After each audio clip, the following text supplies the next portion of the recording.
إرترا حليلهم يقولوا ادفقوا إريترا أبي أبي الله وحجزي أبي أبي أبي أبي أبي أبي أبي أبي أبي الله وحجزي أبي أبي أبي لبركوينهم حسابهم الساعات معلقات ستمنوا قلايو بزعبوا حوين نليلهم قريو كاب زخر رحيقهم قوقيرهم بلايو الفتواتهم أبقيتنا نديو حيدتهم كنتارهم بيهم غنعاسو حيدهم كيبهم حج حالهم نسفرسو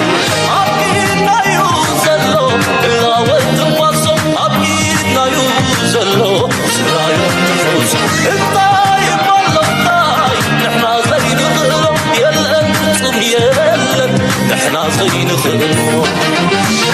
أبقيتنا يوزلو ودي يوصلتا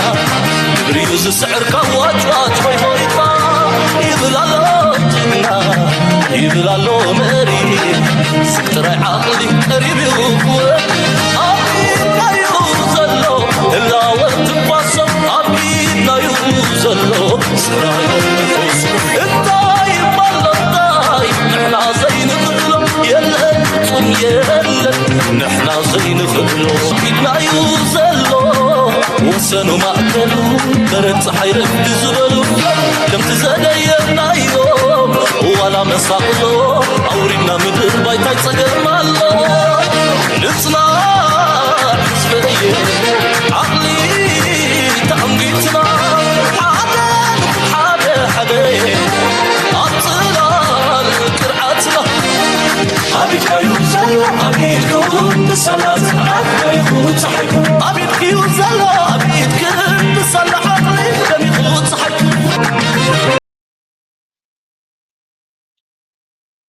سلام تخطاتلتنا نايز channel كما يتخونون تبوك تكونون اي وترو تمنيتنان بحقنان يولومون كم وترو اقداسن وانا وانت حسوتات حزنا لكم متسينا لنا كسام موداتنا نايز مدام سانا كتسون حدما بخبرن عدمكم ابازي اقداسي مدرخنا علم سلزلنا تزينا قاليو حجنا قبرنا يخلنا بخالي زينا تتكي سلدسنح اي بحق كبيد قزي زلو قال تيفز معبالتات نايز زوبادما متحزي يبلو زوص زلو ارتيكل زوص زلو حبريتاتا زوص زلو بدحر مغارجا يقبر على زبال زلو تنتناتات ما لا يبلون لذي استقلنا متن ليتس زلو حبريتا انكوربريت غيرنا خنبكم هنا نفتن لايك قبروا شير قبروا ريتو من حسابكم وترو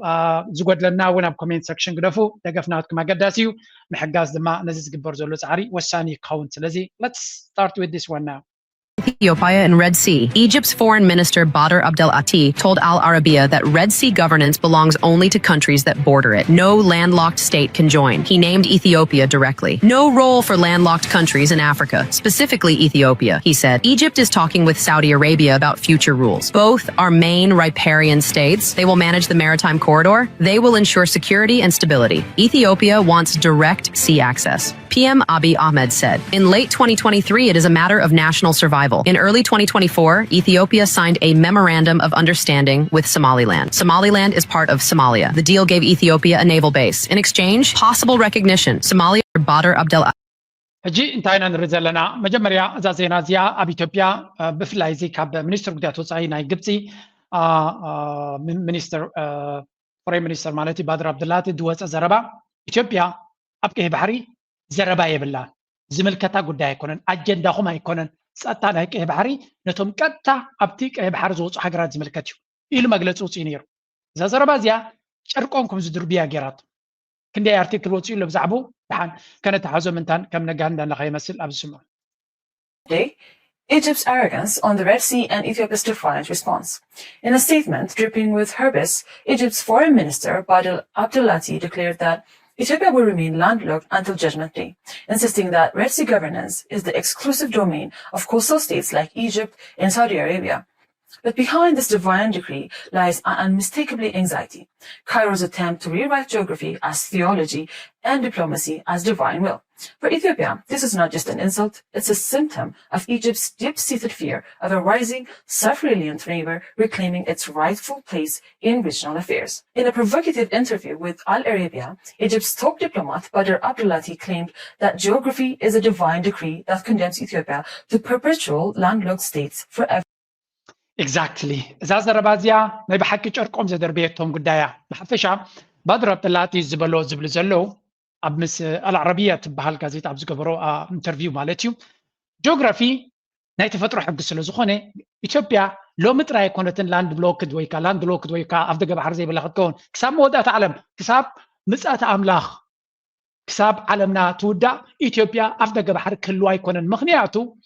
ጂኦግራፊ ከምኡ ድማ ኢንተርናሽናል ሎ ክቅየር ስለ ዘይክእል ስለዚ ንኢትዮጵያውያን ንሕና ኤርትራውያን ኖርማሊ አክቲቪስት ዝብሎ መንግስቲ ኤርትራ ክብሎ ይደልን እዩ ግብፂ ግን እቲ ዝበርትዕ ቋንቋ ተጠቂማ ክሳብ ምጽአተ ዓለም ዝዓለምና ክሳብ ትህለ ኣብ ቀይ ባሕር ቦታ ክህልወኩም ኣይኮነን እንኳላይ ብሶማልያ ትብሎም ዘላ ዋላ ብሶማልያ ከይድኩም ኣብ ደገ ባሕሪ ክትረኽቡ ኣይትኽእሉን ኢኹም ከምዚ ዓይነት ብፍላይ ኣብ መንጎ ክልቲአን ሃገራት ዘሎ ዝምድናን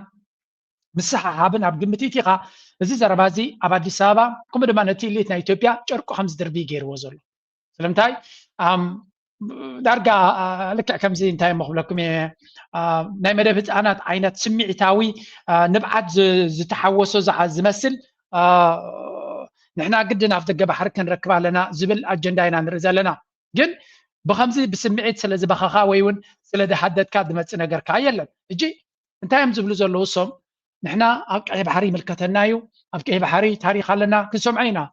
ፈንጠዝያ መትሓዙ ዘይብሉ ዘረባ ኢና ክንሰምዕ ሎሚ መትሓዙ ዘይብሉ ግን መጀመርያ ብዓለም ደረጃ እንታይ ይበሃል ኣሎ ዓበይቲ ዜናታት እንታይ ይብሉ ናብኡ ዝያዳ ክነተኩር ስለ ዘለና እምበር ኢትዮጵያ ኢሞሽናል ዝኾነ ኣፒል እዮም ዝገብሩ ዘለዉ ብሕጊ ብቴክኒክ ብስርዓት ወይ እውን ብጭቡጥ ዝኾነ ሰነዳት ዝረብ ነገር ወዲኦም እዮም የብሎምን ከምኡ ወዲኦም እዮም ብሰነዳት ክማገቱ ኣይከሉን እዮም there is no ولا حنت قال ولا حنت ጭብጢ ولا حنت ሰነድ የብሎምን ኤርትራ ክኸስዋ ዝኽእሉ ስለዚ እንታይ ገብሩ እዮም ዝፍትኑ ዘለዉ ናይ ስምዒት ንብዓት ክበኽዮም ጀሚሮም ዘለዉ እቲ ዝገርመኒ ድማ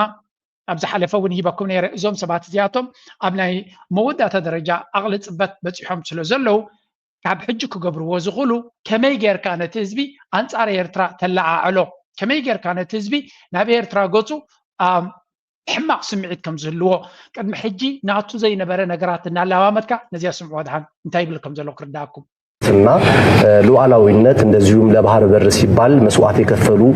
በርካታ ኢትዮጵያውያን ናቸው። ከነዚህ መካከል እንግዲህ የባህር በር የሰሜን ዕዝ ዋና አዛዥ የነበሩት የኮሞዶር ጌታቸው አለሙ መስዋዕትነት ምን ይመስላል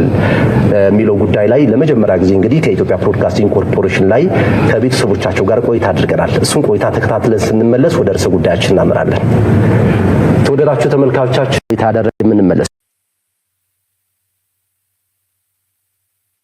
እንታይ ኢኹም ትሪኡ ዘለኹም ኣብዚ ናይ ሓይሊ ባሕሪ ናይ ኢትዮጵያ ሓላፊ ዝነበረ ኤርትራ ዝተቐተለ ንዕዮም ከም ስምዒት ክገብሩ ንስድራ ቤቱ ፀዊዖም ከምኡ የለን ኣብቲ ስቱድዮ ዝክረ ሰማዕታት እዮም ዝገብሩ ዘለዉ ኣታ እዚኦም ሰባት እዚኣቶም ጨርቆም ደርብዮም እዮም ግደፉ ትጋገዩ ኣለኹም ዝብሎም ከዓ የለን ሃገራዊ ቴሌቭዥን እየ ዝዘረየኩም ዘለኹ ኣብ ሃገራዊ ቴሌቭዥን ዝግበር ዘሎ ዕንደራ ኢና ንርኢ ዘለና ከምኡ የለን እዚ ኩነታት ዝኸይድ ዘሎ እዚ ድማ ከመይ ጌርካ ዘይነበረ ዛንታ እዚኣ ሕጂ በዓል ቤታዩ ን34 ዓመት ዘኪሮሞ ዘይፈልጡ ኣብ ኤርትራ ሃገር ክወሩ ናይ ዘይባሕሮምን ዘይመሬቶምን ክሕዙ ኢሎም ከይዶም ኣብኡ ዝተኸፈለ ዋጋ ተባሂሎም ነቶም ሽዑ ዝመቱ እናዘከርካ ከምዚ እናሃልካ በቃ ንድሕሪት መሊስካ ንሰባት ስምዒታት እዚ ድንጋፀ ስለ ዘለዎም ሎሚ ብዛዕባ እቲ ዝተገበረ ደጊሙ ስለ ተረዶም ኣይኮነን እንታይ ዳ ኣብይ ኣሕመድ ናይ መወዳእታ ደረጃ በፂሑ ስለ ዘሎ እታ እንኳ ኣብ ስልጣን ንክቕፅል ክትገብረኒ ትኽእል እዛ ናይ ባሕሪ ትብል ጉዳይ ጥራይ መኻሊ ብኻሊ ኩሉ ተበሊዑ እዩ ኣምሓራ ፈንፊንን እዩ ተጋሩ ፈንፊኖም እዮም ኦሮሞ ብዓብዩ ፈንፊኖም እዮም ካሊ ኢትዮጵያ ብቐደም እውን ኣይፈትወን ነይሩ ስለዚ ናይ መወዳእታ ደላትኒ ካርዲ እዛ ናይ ቀይ ባሕሪ ብምባል ስምዒታት ናይ ኢትዮጵያ እናተንከፍኩ ን35 40 ዓመት ንድሕሪት ክመልሶም ኣለኒ ኣብቲ ናይ ሽዑ ስምዒት ኮይኖም ነዚ ሕጂ ወሪድዎም ዘሎ ሽግርን ስቃይን መከራን ረሲዖም ባሕርን ተረኺቦም ሽግርኩም ኩሉ ክፍታሕ እዩ ብምባል ዘየለ ህውተታ ኣብ ርእሶም ክእትዎም ኣለኒ ናይ ሽጉርትን ናይ ኮሚደረን ናይ ገዛ ክራይን ናይ ሓኪምን ናይ ትምህርትን ከፊይዎ ዘሎ ህዝቢ ብቅድሚ 35 ዓመት ዝነበረ ኣብ ጥሜትን ድኽነትን ከሎ ዝነበረ ሂወት ንሱ ይፅቡቕ ንሱ መድሃኒት ክኾነካ ዝኽእል ንሱ መዋፅኦ ናይ ሽግርካ ክኾነካ ዝኽእል ብዝብል ከም ትሪእዎ ዘለኹም ናይ ዝሓለፈ ዛንታታት ዝጠፈሸ ነጋዲ እንታይ ኢሎሞ ዝጠፈሸ ነጋዲ ሕሉፍ መዛግብቱ ይፍትሽ ከም ዝበሃል ቃል ብቃሉ እዚ ንሪኦ ዘለና መዛግብቲ ክፍትሹ እዮም ዝፍትኑ ዘለዉ እዚኣ ግን ብምንታይ ከተሓዘልኩም ደልየ ኣለኹ እዚ እጂ ብህዝቢ ደረጃ ዝገብርዎ ዘሎ ምስ ህዝቢ ኮኔክት ክገብርዎ ነቲ ስቶር እምበር ብካድረታትን ብጀነራላትን ኣስፊሕና ክንሪኦ ኢና ሕጂ ንመለስ ኣብቲ ናይ ግብፂ ንግብፂ ኩሉ ግዜ ግብፂ ክትሃርሞም ካለ እንታይ ገብሩ እዮም ዝፍትኑ ናብ እስራኤል እዮም ዝሃድሙ ክንሪኦ ኢና ግን from any role in the Red Sea governance. Framed as a theological truth, the message was unmistakably political.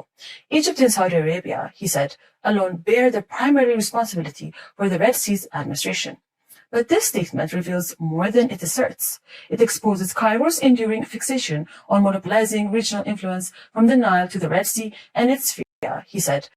ሕጂ እንታይ ኢና ንርኢ ዘለና እዚ ከም ንሪኦ ዘለና ብሓፈሻ እቲ ቀይሕ ባሕሪ ኣዝዩ ኣገዳሲ እናኾነ ኣብ ዝመፀሉ ዘሎ ዋላ እቲ ዘርእይዎ ዘሎ ኩሉ ናይ ጂኦፖለቲካዊ ቼስ ወይ ከዓ ፀወታ ክትርኢ ከለካ ንሳቶም ውሽጣዊ ኩነታቶም ዘይተቆፃፀሩ ኣብ ዓበይቲ ገይማት ኣትዮም ክንቀሳቀሱ ከም ዘይክእሉ ፍሉጥ እዩ ግን ብዓብዩ ኢማራትን እስራኤልን ዝደፍኦ ዘለዋ ኣጀንዳ ምዃኑ ንምግንዛብ ዝኣክል ንመለስ ኣብዚ እንታይ ገይሮም ኣለዎ ኣብ ናይ እስራኤል ሚድያ ዝተገበረ Egypt, of course, is very unhappy about this, and they've made some pretty serious threats to Ethiopia about this dam. They didn't want the dam to be opened in the first place. Are you worried about that, about the Egyptians and the conflict with them? Because, I mean, they've been doing things like recently they hosted talks with the president of Ethiopia's longtime foe, Eritrea. I mean, are you worried about the threats from the Egyptians? Well, not worried as such, but let me put some context to this question. First and foremost, Ethiopia is the source of the Blue Nile, which is a major tributary to the river Nile, the longest river in the world. ሕጂ እንታይ እዮም ዝብሉ ዘሎ ኣብዚ መሲልኩም መጀመርያ እቲ ሚድያ ናይ እስራኤል እዩ i24 ዝበሃል እዩ ኣብ ናይ ሚድያ ናይ እስራኤል ኣምባሳደር ናይ እስራኤል ኣብ ኢትዮጵያ ኣብ ኣምባሳደር ናይ ኢትዮጵያ ኣብ እስራኤል ማለት እዩ እዚ ኣብቲ መጀመርያ ዝብሎ ቁርብ ከስማዓኩም እየ እዞም ሰባት እዚኣቶም I don't know ማለት ባድላ ተኸዲኖም ክራባታ ገይሮም ክትሪኦም ከለካ ኖርማል ሰባት እዮም ዝመስሉካ ግን እምበር እቲ ሰብ ይዕዘበናይ ወይ ታሪክ ኣይፈልጥ ወይ ገለ ዝኾነ ይኹን ጭብጢ ይደሊ ኣይብሉን እዮም ድፍረት ናቶም ንበይኒ ሕጂ እንታይ ዝብል ዘሎ ግብፂ ዲፕሎማቲካሊ አይዞሌት ናገበረትኩም ትኸይድ ኣላ ያትዓቶ ምክንያቱ ግብፂ ምስ ኣሜሪካ ፅቡቅ ዝምድና ገይራ ጉዳይ ናይ ቃዛ ምዝዛም ዓብ ኣስተዋፅኦ ገይራ ዶናልድ ትራምፕ ድማ መጉስዎም መዳልያ ተሸሊሙ ኸይደሎ ሕጂ እውን ፍሉይ ልኡኽ ናይ ኣሜሪካ ኣባኣትዮም ሳቶም ብጉዳይ ናይ ቀይ ባሕሪ ይዘራረብ ብጉዳይ ናይ ኣፍሪካን ቀይ ባሕርን ይዘራረብ ከም ዘለዎን ካልኦት ዓበይቲ ዲፕሎማት ኣብ ተዓዲ ኣቱ ከም ዘለዎን ንስኻትኩም ግን በይንኹም ተሪፍኩም ከም ዘለኹምን ነቲ ዲጋኹም ከተመርኡ ከለውን ግን ሰብ ኣይመፀኩምን ስለዚ ዲፕሎማቲካሊ ሕጂ ድማ ግብፂ ሕሉፍ ሓሊፋ ነታ ናይ ወትሩ ፀላኢትኩም ወይ መወዳድርትኩም ዝኾነት ናይ ኤርትራ ፕሬዚደንት ኣንጊዳ ከም ዘላ እዚ እንታይ ዓይነት ፀቕጢ ይፈጥረልኩም ኣሎ ንዝብል እዩ ህውተታይ ትዝብሎ ዘረባ ማይ ንሕና 80% ኢና ንቆፃፀሮ ገለ ስለዚ ንግብፂ ዝኾነ ትገብሮ ብማይ ጌርና ክንሕዛ ኢና ዛ ዓይነት እዩ ትዘረባ ግን ምናልባት ንሸይ መንስማዩ 86% of the Nile water is coming from Ethiopia and Ethiopia contributes 86% to the flow of the Nile while Egypt is contributing 0 to the flow of Nile. But ironically Egypt is claiming to have monopoly on this Nile water. እቲ ስእሊ ዘርእይዎ ዘለዉ ትርእይዎ ኣለኹም ኢኹም ደይመደይሎም ዝገብርዎ ዘሎ ናይ እስራኤል ሚድያ እዩ ኤርትራ ሶማልያ ግብፂ ሰለስቲኦም ሚኒስትሪ ጉዳያት ወፃኢ ናይ ሰለስቲኦም ሃገራት ኢድ ንኢድ ተታሒዞም ከለዉ የርእይዎ ኣለዉ ኦልሬዲ game is over ዘተንብህ ዘረባ እዩ ዝርኢ ዘሎ ንሱ 86-85% ማይ ናብቲ ግብፂ ንህብ ኣለና ስለዚ እሳታ ሌቨሬጅ ናትና ማለቶም እዩ ንሽተይ ንስማዓዮ ከነተሓዛ ስለ ዝኾነ where the water is coming but it has an equitable right to use other Nile Basin river Nile Basin member states. So do you think you'll come to an agreement with them? Well, for the last couple of years, a lot of negotiations have been taking place under the auspices of the African Union, and there is a tripartite negotiation among the countries like Sudan, Egypt, and Ethiopia. So far, meaningful results have not been yet achieved, but Ethiopia is still. Well, the dam's been inaugurated now. The dam is inaugurated, and Ethiopia's intention is the dam should be the source of cooperation rather than confrontation and conflict and the kind of that. But Ethiopia always conflict Where does Ethiopia stand on that? Would Ethiopia recognize an independent Somaliland? Well, Ethiopia is already كم تري وزلهم حجي انت عيو زي كم نريد زلنا ابز ጉዳይ ናይ ኒል ምስ ሱዳን ምስ ግብፂ ዝኾነ ይኹን ርክብ ዝኾነ ይኹን ስምምዕ ክትገብሩ ኺልኩም ትብለላ ትዲጋ ተወዲዩ ክግበር ዝኽእል ነገር የለን ዝኾነ ይኹን ውዱእ ዝኾነ ስምምዕ ኣይተበፅሐን ኣሎ ፈተነታት ነይሩ ግን ዝተበፅሐ ነገር የለን እቲ ዲጋ ስለተወደደ ማ ሕጂ ኣክን ምትፍናን ዝበልናኩም ስምዑ ዚ ዓይነቱ ዘረባ ይዛረብ ዘሎ ምክንያቱ ክሰማምዑ ኩሎም ዲጋ ወዲና መሪቕና ኢና ስለዚ ዲስካሽን ሳይድልን ዚ ዓይነት እዩ ብግምት ኣሉ ግብፂ they know ነዞም ሰባት እዚኣቶም ቤንክ ከነስምዖም ንኽእል ትገይም ናይ ስዑድ ናይ ግብፂ ድማ ቤንክ ጌርና ነዚኦም ሰባት እዚኣቶም ሓደ ኣብ ጣውላ ክንመልሶም ንኽእል ከነዘራርቦም ብዙሓት ኤርትራውያን ትፈርህዋ ድማ ንሳያ ግብፃውያን ዘገድሶም ቀንዲቲ ማይናቶም ኣብቲ ናቶም ቦታ ክመፀሎም ብዝኽእል መንገዲ ጥራዮም ክግደሱ እምበር ካልእ ከገድሶም ኣይክእልኒ ዝብል ዘረባ ኣሎ ዌል that's partially true ምክንያቱ ኣብይ ኣሕመድ ሕራይ እንድሕር ኢሉ ንኣብነት ሕራይ ምስ ግብፂ ክዘራረብ እንድሕር ኢሉ what guarantee do they have እንታይ ጋራንቲ ኣለዎም ግብፂ ብሕሪ 2 ዓመት ኪዱ ነዲኹም ኣይውረዱላ ከምዘይ ይብሎም ስለዚ ግብፂ ጋራንቲ ብዘለዎ መንገዲ እዮም ክኸዱ ኣብይ ኣሕመድን ኢትዮጵያ ድማ ምስ ስርዓት ድሕሪ ስርዓት ዝቀያየሮ ውሕስነት ዘለዎ መንገዲ ክገብሩ ይክእሉን እዮም ስለዚ ትንኮ ውሕስነት ክህልዎም ዝኽእል ሓደ ኣብ ሶማልያ ኢትዮጵያ ኢዳ ክትሕፅር ከም ዘሎ ምክንያቱ ምስ ሶማልያ ተሻቲራ ናብ ባሕሪ ክትወፅእ ስለትኽእል ካልኣይ ብፍፁም ቅዱስ ብኤርትራ ናብ ባሕሪ ክቐርቡ ከምዘይብሎም ምክንያቱ መዓልቲ ናብ let's look into this መዓልቲ ኢትዮጵያ ብዝኾነ ይኹን መንገዲ ጌራ ብፍላይ ብሶማሊላንድ ድዩ ብኤርትራ ድዩ ገይሮም ናብ ባሕሪ ዝወፅሉ ብፍላይ ብኤርትራ እየ ዝብል ዘለኹ ናብ ቀይ ባሕሪ ዝኣተውሉ ግብፂ ወዲኣላ ማለት እዩ ምስ ኢትዮጵያ ዘረባውን የብላ ግብፂ ኢትዮጵያ ዝበለቶ እዮም እሺ ክብሉ ዘለዎም ካልኣይ ዲጋ ድማ ክገብሩ ክእሎም ቀንዲ ግፍሪ ናይ ግብፂ ርሲ እዩ ነዛ ዲጋ እዚኣ እንተተቐቢልናያ ሕራይ እንድሕሪ ኢልና ካልኣይ ዲጋ ክገብሩ እዮም ሳልሳይ ዲጋ ክገብሩ እዮም ብኸመይ ጠጠው ከነብሎም ኢና ሽዑ ስለዚ كل جينا نزح أنت ديجا بخندي حيلي بخندي شجرت ودي أنا لا بزخوني يخو من قد كال عدل كنفترة يبلنا زبل سينما قوتي زول بقتي لذي قبت أويا they will do كل زك علوم نزنا جرزيت أطول مبال أكلنا تدما زغتل زلوا دي بيت نغتل Renowned for its 1,000 minarets and centuries of diplomacy, 3 influential leaders gathered behind closed doors: President El-Sisi of Egypt, President Afwerki of Eritrea, and President Mohamud of Somalia met in secret, away from the public eye and the world's cameras. No press, no official statements, just a heavy silence that spoke volumes across the Red Sea and the Horn of Africa. The air was thick with anticipation as rumors swirled outside those locked doors. Was this more than a routine diplomatic visit? The world's media speculated, wondering if a new and powerful alliance was quietly being born in the shadows of Cairo's ancient streets. Horn of Africa. انتهينا نسمى زلنا سلست يوم راحتنا يزين هجرات أبجبت خمسة لويز فلان مرحنا جبت أبجبت سلزلو سوماليا ومتيلو كم سمال ساير عايز معنا لنا نيرترا بريزنتد ماولو بزخوني يقول من قدي بحبو من قدي ركبت خايدو خمسة لو منقو سلست يوم يزين نجار سلمتاي بحبوك خاون تمريتو هذا إثيوبيا هاي بزسف حمل كعد زاربو لزلو انتهي فلك بالهم بريزنت نهاجر إيرترا نمجمر يا معلتي نحمشة معلتك وعزو جيرنا بقبس خيرو أبتا مجمر يا معلتو سقبرو ركبن كم ما أبتو مزيم زقاتهم برد حريوز قبرو زلو علاتات ويون ركبات سلمنتاي كحبر زيك عليه حماق نجر حماق شرحي سلز علم زلو ديو انتاي زقبر زلو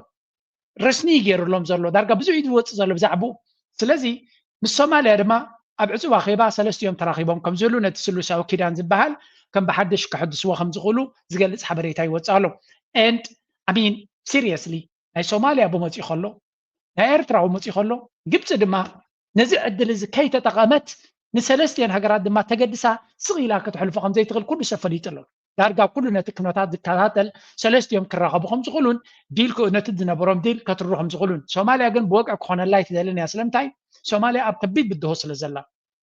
ተወሳኺ ድራማ ኣብቲ ውሽጣዊ ኩነታት ክመጽ ኣይደልን እዩ ኤርትራ ድማ ክረአ ዝደሊ ድራማ ክትፍጠርካ ትደሊ ኮነትን ግብፂ ሸው ትደሊ እያ ናይ ብሓቂ ግብፂ ሰለስቲኦም ብሓደ ክስኣሉላ ትደልያ because ንስትራቴጂ ናቶም የድልዮም እዩ ፖስቸሪንግ ብጣዕሚ ዘገድሶም ንግብፂ ንኣብ ፀቕጢ ንምፍጣር ንማሕበረሰብ ዓለም ድማ ምስ ካልእ ሃገራት ሽርክነት ከም ትፈጥር ዘላ ከተርኢ ስለ ትደሊ ግብፂ ነቲ ነገርቲ ናብ ሚድያ ከተውፅኦ ትደሊ ዓረብካ ስለ ዝኾነ ዓረብ ኩሉ ግዜ ናይ ሸው እዮም ኤርትራ ግን ኩሉ ብሲክረት ክኾነላ እያ ትደሊ እንተተኻይሉ ብሲክረት ብምስጢር ብሕቡእ ክኾነሎም እዮም ዝመርፁ ኤርትራውያን ምክንያቱ ኤርትራ ኣጀንዳ ክትፈጥር ኣይደልን እያ ሳይለንትሊ ኩነታታ ክኸደላ ትደሊ እምበር ኣጀንዳ ፕሮፓጋንዳ ክኾነሎም ብዙሕ ዝመርፁ ይኮኑ ናብ ኤርትራ ዘሎ መንግስቲ ማለት ስለዚ ኩሉ ዝንሪዮ ዘለና ኩነታት እናተኣሳሰረ ይኸይድ ኣሎ ኤርትራ ድማ ካብ ሓደ ናብ ካልእ እናኣሰረቶን እናተሓሓዘቶን ይኸይድ ኣላ እዛ ሕጂ እዛ ግብፂ ትገብራ ዘላ በነይቲ ጌርካ ኢኻ ተተሓሓዛ ቀንዲ ንኢትዮጵያ ዝስምዖም ድማ እዛ ጉዳይ እዚኣ እያ ምክንያቱ እቲ ነገር ብሓደ ወገን ጥራይ ኣይኮነን ዝመፅእ ዘሎ ብብዙሕ መንገዲ ይመፅእ ስለ ዘሎ ንሳቶም ክዋሕጠሎም ኣይክእልን እትሪእዎ ዘለኹም ኣብ መንጎ ሚኒስትሪ ጉዳያት ወፃኢ ናይ ግብፂ ባድር ኣብደላቲን ናይ ዶናልድ ትራምፕ ፍሉይ ልኡኽ መሳድ ብልወስን ዝተገበረ ርክብ እዚ እዚ ርክብ እዚ ዓብ ተራ ዘለዎ እዩ ንዓታቶም ንግብፃውያን ዓብ ተራ ዘለዎ እዩ ነቲ ዞባ ድማ ብዓብዪ ከዓ ኣገዳሲ እዩ ንኢትዮጵያ ድማ መርዲ እዩ እዚ መርዲ እዩ ምክንያቱ ግብፂ ሰንተር ናይ ብሓቂ ናይ ዲፕሎማስያዊ ማእከል ስሕበት ኮይና ኣላ ኢትዮጵያ ድማ ኮሚት ዘለን እያ ስለምንታይ ኢትዮጵያ ኣብ ብርቱዕ ዲፕሎማስያዊ ውድድር ምስ ግብፂ ኣገጢማ ዘላ ምክንያቱ እቲ ዘሎ ኩነታት ዋላ እኳ ትዲጋብ ዓድና ኣሎ ገለ እንተበሉ ኢትዮጵያ ካብ IMF ካብ ወርልድ ባንክ ካብ ኤውሮፓ ካብ ካልኦት ሃገራት ብዙሕ ሓገዝ ዘድልያ ብዘይቲ ሓገዝ ድማ ክትንቀሳቀስ ኣይደልን እያ ስለዚ መጠን ግብፂ ዲፕሎማስያዊ ፀብለልትነት ዘርአየት መጠኑ ኢትዮጵያ ሽግር ክገጥማ እዩ ስለዚ እንታይ ክገብሩ ከም ዝኽእሉ ይፈልጡን እዮም ነዚ ነገር እዚ መርዲኡ ዝኾኖም ዘሎ ካብ ግዜ ናብ ግዜ ናይ ዓቕሊ ፅበት እዩ ዝወርደሎም ዘሎ ስለዚ ኤርትራ ብሰላሕታ ወተሃደራውን ንኩሉ ኩነታትን ድልውነት ክትገብር ከላ ኢትዮጵያ ምስ 3-4 ዓይነት ሓይሊ ኣገጢማ ዘላ ግብፂ እዚ ትገብሮ ዘላ ፖስቸሪንግ ምስ ናይ ኣሜሪካ ሓይልታት ዝግበር ዘሎ ብፍላይ ድማ ንጉዳይ ናይ ቀርኒ ኣፍሪካ ንጉዳይ ብዓብዪ ጉዳይ ናይ ኣፍሪካ ኣሜሪካ ምስ ግብፂ እያ ትዘራረብ ዘላ ብርግፅ ድማ ግብፂ ኣብ ውሽጣዊ ኩናት የብላ ኣብ ዕግርግር የላን ኣብ ጉዳይ ናይ እስራኤልን ቀዛን ዓቢ ቦታ ኣለዋ ኣብ ጉዳይ ናይ ሱዳን ዓቢ ቦታ ኣለዋ ኣብ ጉዳይ ናይ ሊብያ ዓቢ ቦታ ኣለዋ ስለዚ ኩሉ እቲ ግብፂ ብብዙሕ መንገዲ ተደላይነት እያ ጉዳይ ናይ ቀይ ባሕሪ ድማ ልዕሊ ማንም ዝብፅሓ ጉዳይ እዩ ኩሉ እዚ ነገራት እዚ ኣተሓሒዝካ ክትሪኦ ከለካ ኣሜሪካ ብፍጹም ቅዱስ ንግብፂ ክትከስራ ይትኽእልን እያ ኢትዮጵያ ግን ዋላ ሓንቲ ረለቫንስ የብላን ዋላ ሓንቲ ኢትዮጵያ ክትቅይሮ ትኽእል ነገር የለን ኢትዮጵያ ንባዕላ ከም ሃገር ትቕፅል ናይ ትቕፅል እዩ ዝበሃል ዘሎ እምበር ኢትዮጵያ ኣትያ ኣብ ጉዳይ ሱዳን ድዩ ኣብ ጉዳይ ሶማሊ ድዩ ኣብ ዝኾነ ይኹን ክትዕርዮ ትኽእል ከተስተኻኽሎ ትኽእል ነገር የለን ጉዳያ ከማን ክትቋፀር ዘይከኣለት ሃገር እያ ስለዚ ግብፂ ንመጀመርያ ፀብለልትነት ሙሉእ ፀብለልትነት ገይሮም ኣለዉ ከም ትሪእዎ ዘለኹም ድማ እቲ ናይ ኣሜሪካ ፍሉይ ልኡኽ ምስ ብጉዳይ ናይ ምንታይ ተረኺበ ዝብል ዘሎ ምስ ብጉዳይ ናይ ኣብ ኣፍሪካ ዘሎ strategic dialogue on Africa to advance our shared goals for peace, security and prosperity ስለዚ ሰላም ርግኣት ከምኡ ድማ ብልፅግና እዚ ከዓ ኣብ ጉዳይ ናይ ሊብያ ዓብ ተራ ኣለዎም ኣሜሪካ ብዙሕ ኢንቨስት ክትገብር ትደልላ ሱዳን ድማ ኣብ ጉዳይ ናይ ሊብያ ድማ ግብፂ ኣዝያ ኣገዳሲት ሃገር እያ ዓብዪ ዶብ ስለ ዘለዋ ምሳ ካልእ ኣብ ጉዳይ ናይ ሱዳን we focus on supporting ናይ ሊብያ ርግኣት ንምግባር ምስ ግብፂ ምስራሕ ኣገዳሲ ይብሉ ኣሎ ጉዳይ ናይ ሱዳን ግብፂ ዓብዪ ኢድ ኣለዋ ስለዚ ኣብውን ዓብዪ ኩነታት ኣለዋ ኣብ ጉዳይ ናይ ቀይ ባሕሪ ብዓብዩ ኣብ ናይ ቀርኒ ኣፍሪካ ድማ ግብፂ ዓብዪ ፀብለልትነት ስለ ዘለዋ ናይ ግድን እዮም ምዚኦም ኩሎም ክሰርሑ ስለዚ ኩሉ እዚ ንሪኦ ዘለና እንታይ ዘርኢ ዘሎ ኢትዮጵያ ኮርነርት ኮይና ዓቕላ ፀቢብዋ ከም ዘሎ ኢና ንርኢ ዘለና ኤን ጉድ ላክ ዊዝ ካብዚ ንንየው ቀፂሎም ክገብርዎ ዝኽእሉ ድማ የብሎም ሕጂ ናብቲ ቀንዲ ድማ ናክናቱ አሰብ የኢትዮጵያ ነች ያልነው አሰብ የኢትዮጵያ ስለሆነች ነው 100% ፒሪየድ በተንኮልና በሸፍጥ አስመራና አዲስ አበባ ሆናችሁ ወስዳቸዋል ያኔ የተናገራቸው የለም በዛን ጊዜ የሚናገር ሰው አንገቱ ይቆረጣል አማራ እንደሚተርተው ደረቃቅ ጉሮሮ ይቀዳል ምን ማለት ነው መቼ ለማን የት ልናገር የሚል ነገር ነበር ጄኔሬሽኑ የሚጠብቀው አሁን ደግሞ የኢትዮጵያን አሰብ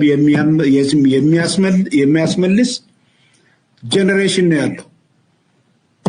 ስልጣን ላይ ያለው መንግስት የዚህ ጄኔሬሽን ነው በጠቅላላ የኢትዮጵያ ህዝብ በዚህ ተግባብቷል አሰብ የኛ ነው አይደለም አሁን ጥያቄው እንዴት ነው የምንመልሰው ነው ስለዚህ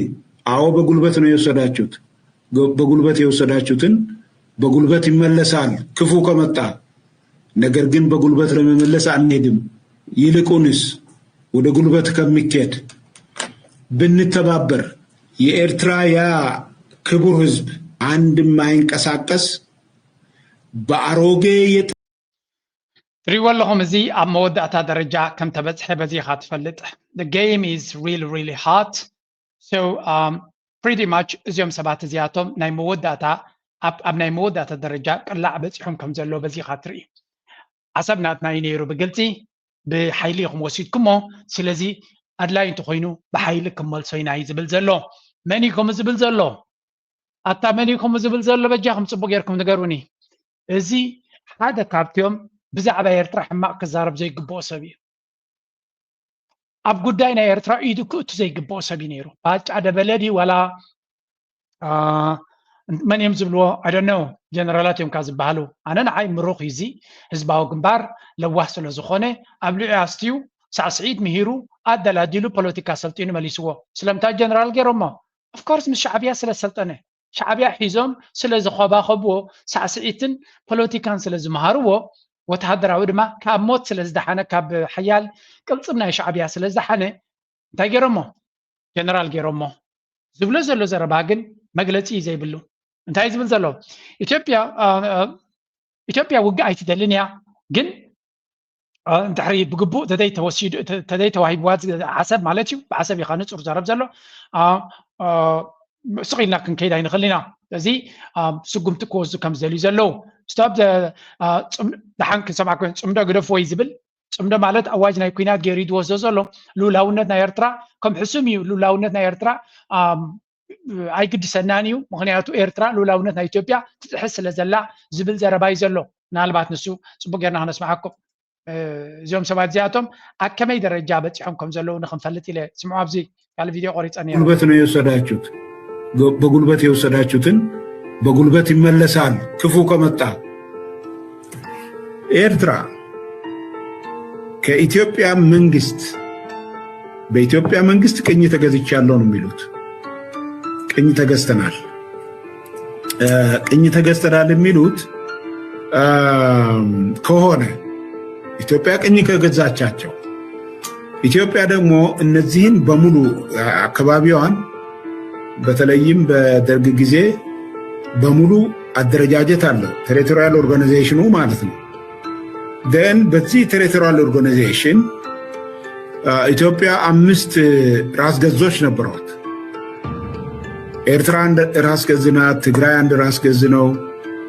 አሰብ ሌላው ራስ ገዝ ነው ድሬዳዋና ኦጋዴን ነበሩ 5ቱ በዚህ ራስ ገዝ ነው ስታስተዳድር የነበረው አሰብ ራስ ገዝ ነው ሰነድ ኖራት አልኖራት ኤርትራ ነፃ ወጣች ነፃ ከወጣች በኋላ ቴሪቶሪያ ምንድነው አሰብን አይጨምርም ራስ ገዝ የሚባለውን ቴሪቶሪ ይዛ ነው ነፃ መውጣት የነበረባት አንተ ነዚህ ከመይ ጌርካ አምባሳደር ትገብሮ አንተ እዚህ ከመይ ጌርካ ሓላፊ ትገብሮ ሰብ የብሎም እንደ ማብታዓዲ ማለት ሲክ ትዛረብ ካለኻሲ እዚ ሓደ አምባሳደር እዩ ጀነራል ክልተ ዓበይቲ ማዕርጋት ተሰከመ እዩ ንሃገሩ ወኪል ክዛረብ ከሎ ፖለቲካ ክዛረብ ከሎ ሕጋዊ ነገር ክዛረብ ከሎ ብዛዕባ ኢንተርናሽናል ሎው ክዛረብ ከሎ ቁሩብሲ መዝናዕታይ ትገብር ኢትዮጵያ ማእሲኻ መፂኻ ስኻ ናብ ኤርትራ ኣብ ኬንያ አምባሳደር ዘሎ ታሪክ ናይ ኬንያ ከነብብ ኣይክእልን ኬንያ ዝበሃል እዚ ሕጂ ዘሎ ካርታ ከም ሃገር ኣቃወማ ካብ ምንታይ መፅኡ ክብል ክሓስብ ኣይክእልን እንታይ ዝብል ዘሎ መሲልኩም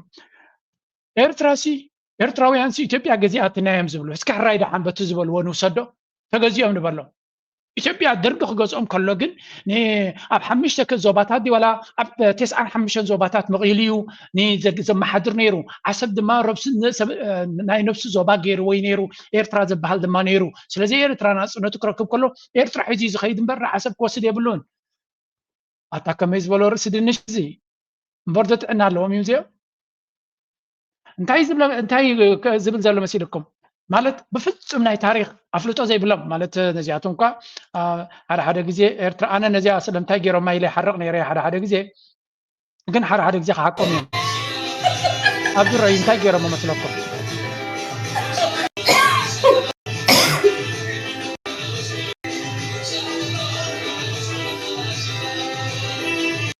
أمتى سعسع على من إيرترا ورايو شابلو نعوش بلو حنت تأخلو تبل درفي أبايد سعسع زلي إثيوبيان يقتلوا وين بزاز ربازيا بزاز جبرزيا نعقاد يصرف درفسي كم يجرك تسعسع على مخا جنرال مخا تماريخ كاز نبرك مخا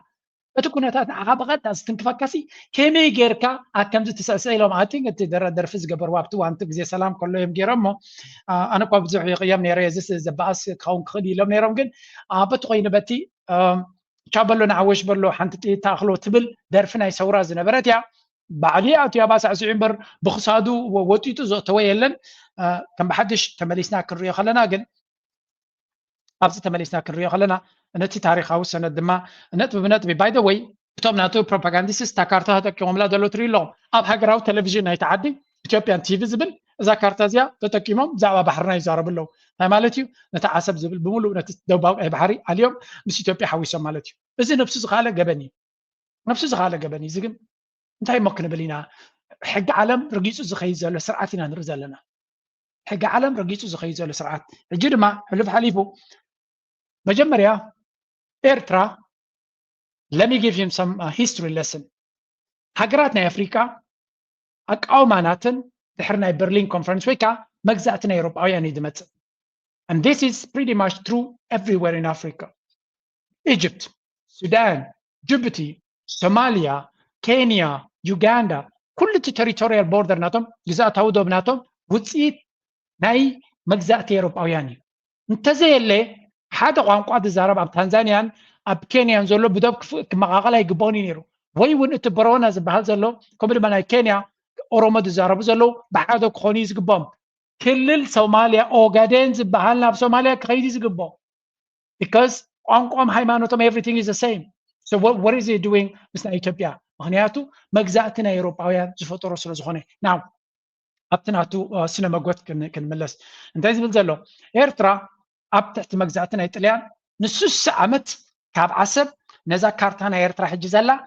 أبشن شاتا ميتن 00 أبشن شاتا ميتن كلتن أبشن شاتا ميتن شومنتن مس فرنسا مس إنجليز كومدما نايشعو زنبرا منقسنا إثيوبيا منيليك استفلالي وعلات جيرا دوب ناتا بكل من قدي سميراتو ስለዚህ ንሱ ዓመት ድማ ቀጽሉ ዝዶብዚ ድሕሪ ብሪጣንያ መጪውን ነትዶብቲ ተኸቲልወይ ተርጅምሎም ተኸቲልወይ ድሕሪውን ሪፈረንደም ክግበር ከሎ ሃይለ ስላሴ ካርታና ኤርትራ ይቀየረን ነይሩ ኖ ሪፈረንደም ኤርትራ ብጎበት ኣብቲ ኢትዮጵያ ክትከውን ምስተገበረ ሪፈረንደም ውን እንትኾነ ካርታና ኤርትራ ኣይተተንከፈን ነይሩ ሃይለ ስላሴ ዝኾነ ካርታ ኣይቀየረን ነይሩ ስለዚ ኤርትራ ريفرندم بزي بنا UN ريفرندم بزي فتاوا تتعطو خلاون كارتا نصور دوباتا نصور نيرو هاي سلاسة دما كساب سبعتات نزا كارتا زي غطيلو درقون اي تنكفان نيرو من الباتا بتناي مودتا غزاتات مكيار غيرو كون خدي قد درقن غزائيو تدرقز قبرو ايرترافلو كتقبرو زخون يخون زحتا اكال يلن ስለዚ بعالز انت خوينم توم دبلومات نايت هاجر ناي بحقيقه تحفرن تسكفن مزياتهم دما امخا ترى اثيوبيا خيكونكا حزباو جنبار ماريخو ابليو استيو أصلتينو زملاء سب كون كلو أصاب still Ethiopian properties بنزلو no legal documents has nullified Ethiopia's ownership أصاب Ethiopia نمتى ownership يزلوا ما أسي ownership نهي أصاب Ethiopia تقبله انتهي ركب كلهم سأصاب انتهي زاد حزنت بلهم سأصاب ስለዚህ እዚኣቶም ድኾነ ይኹን ጥፍሽና ናይ ሕጊ ስለ ዘለዎም ጠፋሽ ናይ ሕጊ ተኮይኑ ድማ ሕጊ ዘይፈልጥ ተኮይኑ there is nothing ንሳቶም ዝብልዎ እዛ ዝብላ ዘሎ he knows 100% ናብ ሕጊ ኸይዱ መስሓቂ ኮይኑ ክወፅእ ከም ዝኽእል እምበር ከብፅሖ ዝኽእል ነገር ከም ዘይብሉ ግን ንዓና ኤርትራውያን ዝብሎ ዘሎ ፀርፊ ንስማዕ ለተለያዩ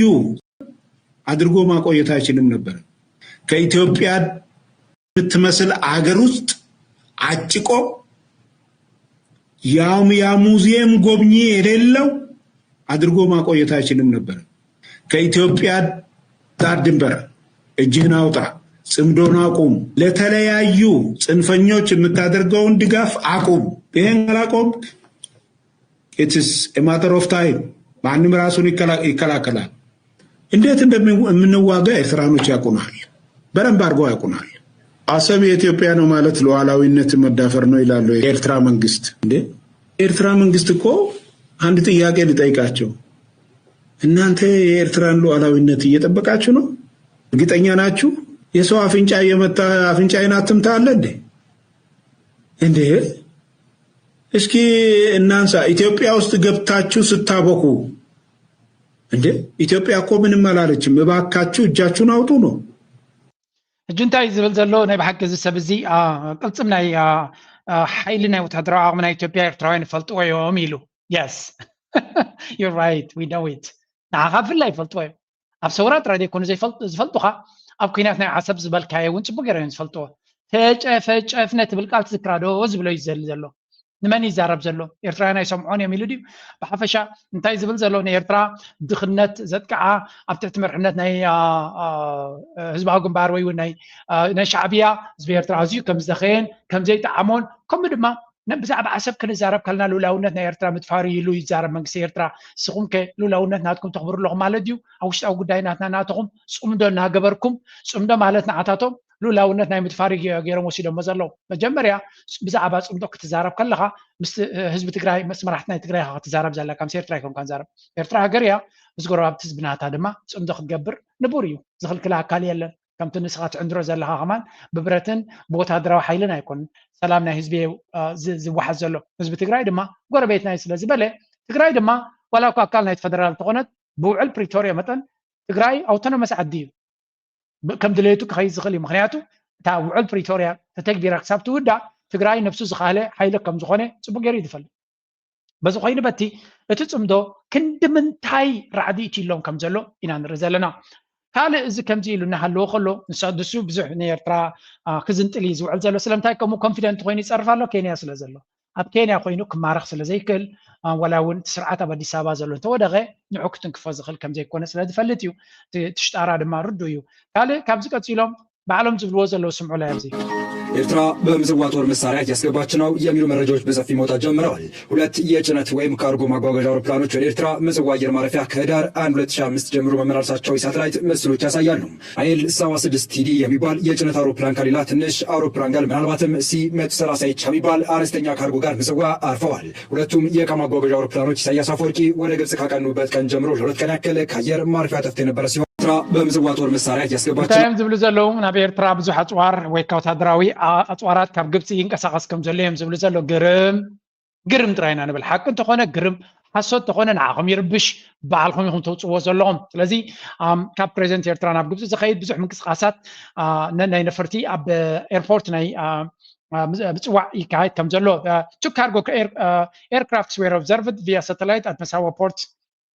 in Eritrea. The plane is reportedly disappeared from the radar during President Sias Afwerki's trip to Egypt. ካብ ራዳር ተሸፊነን ከም ዝነበረ ኣብቲ ጉዕዞ ናይ ፕሬዚደንት ሲያስ ድሕሪኡ ግን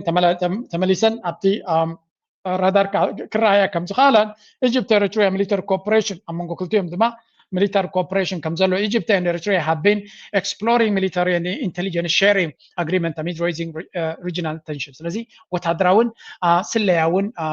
ዝምድናን ስትራቴጂካዊ ዝምድናን ይግበር ከም ዘሎ እዩ ዝንገር ዘሎ ውፅኢት ናቱ ድማ ንኤርትራ ዝኾነ ይኹን ክመፃ ንዝኽእል ግብፂ ዝኣክል ዓቕሚ ንኽትህብ ኤርትራ ወታደራዊ ዓቕሚ ሓያል ስለ ዘለዎ ኣፅዋርን ቴክኖሎጂን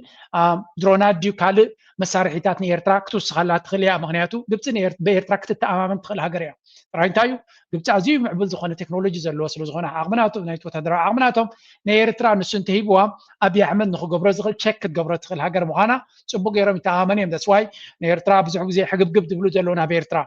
ርዱ ጌርና ክንወስድ ዘለና Egypt and Eritrea have been, while no verified evidence confirms arms transfer, the timing and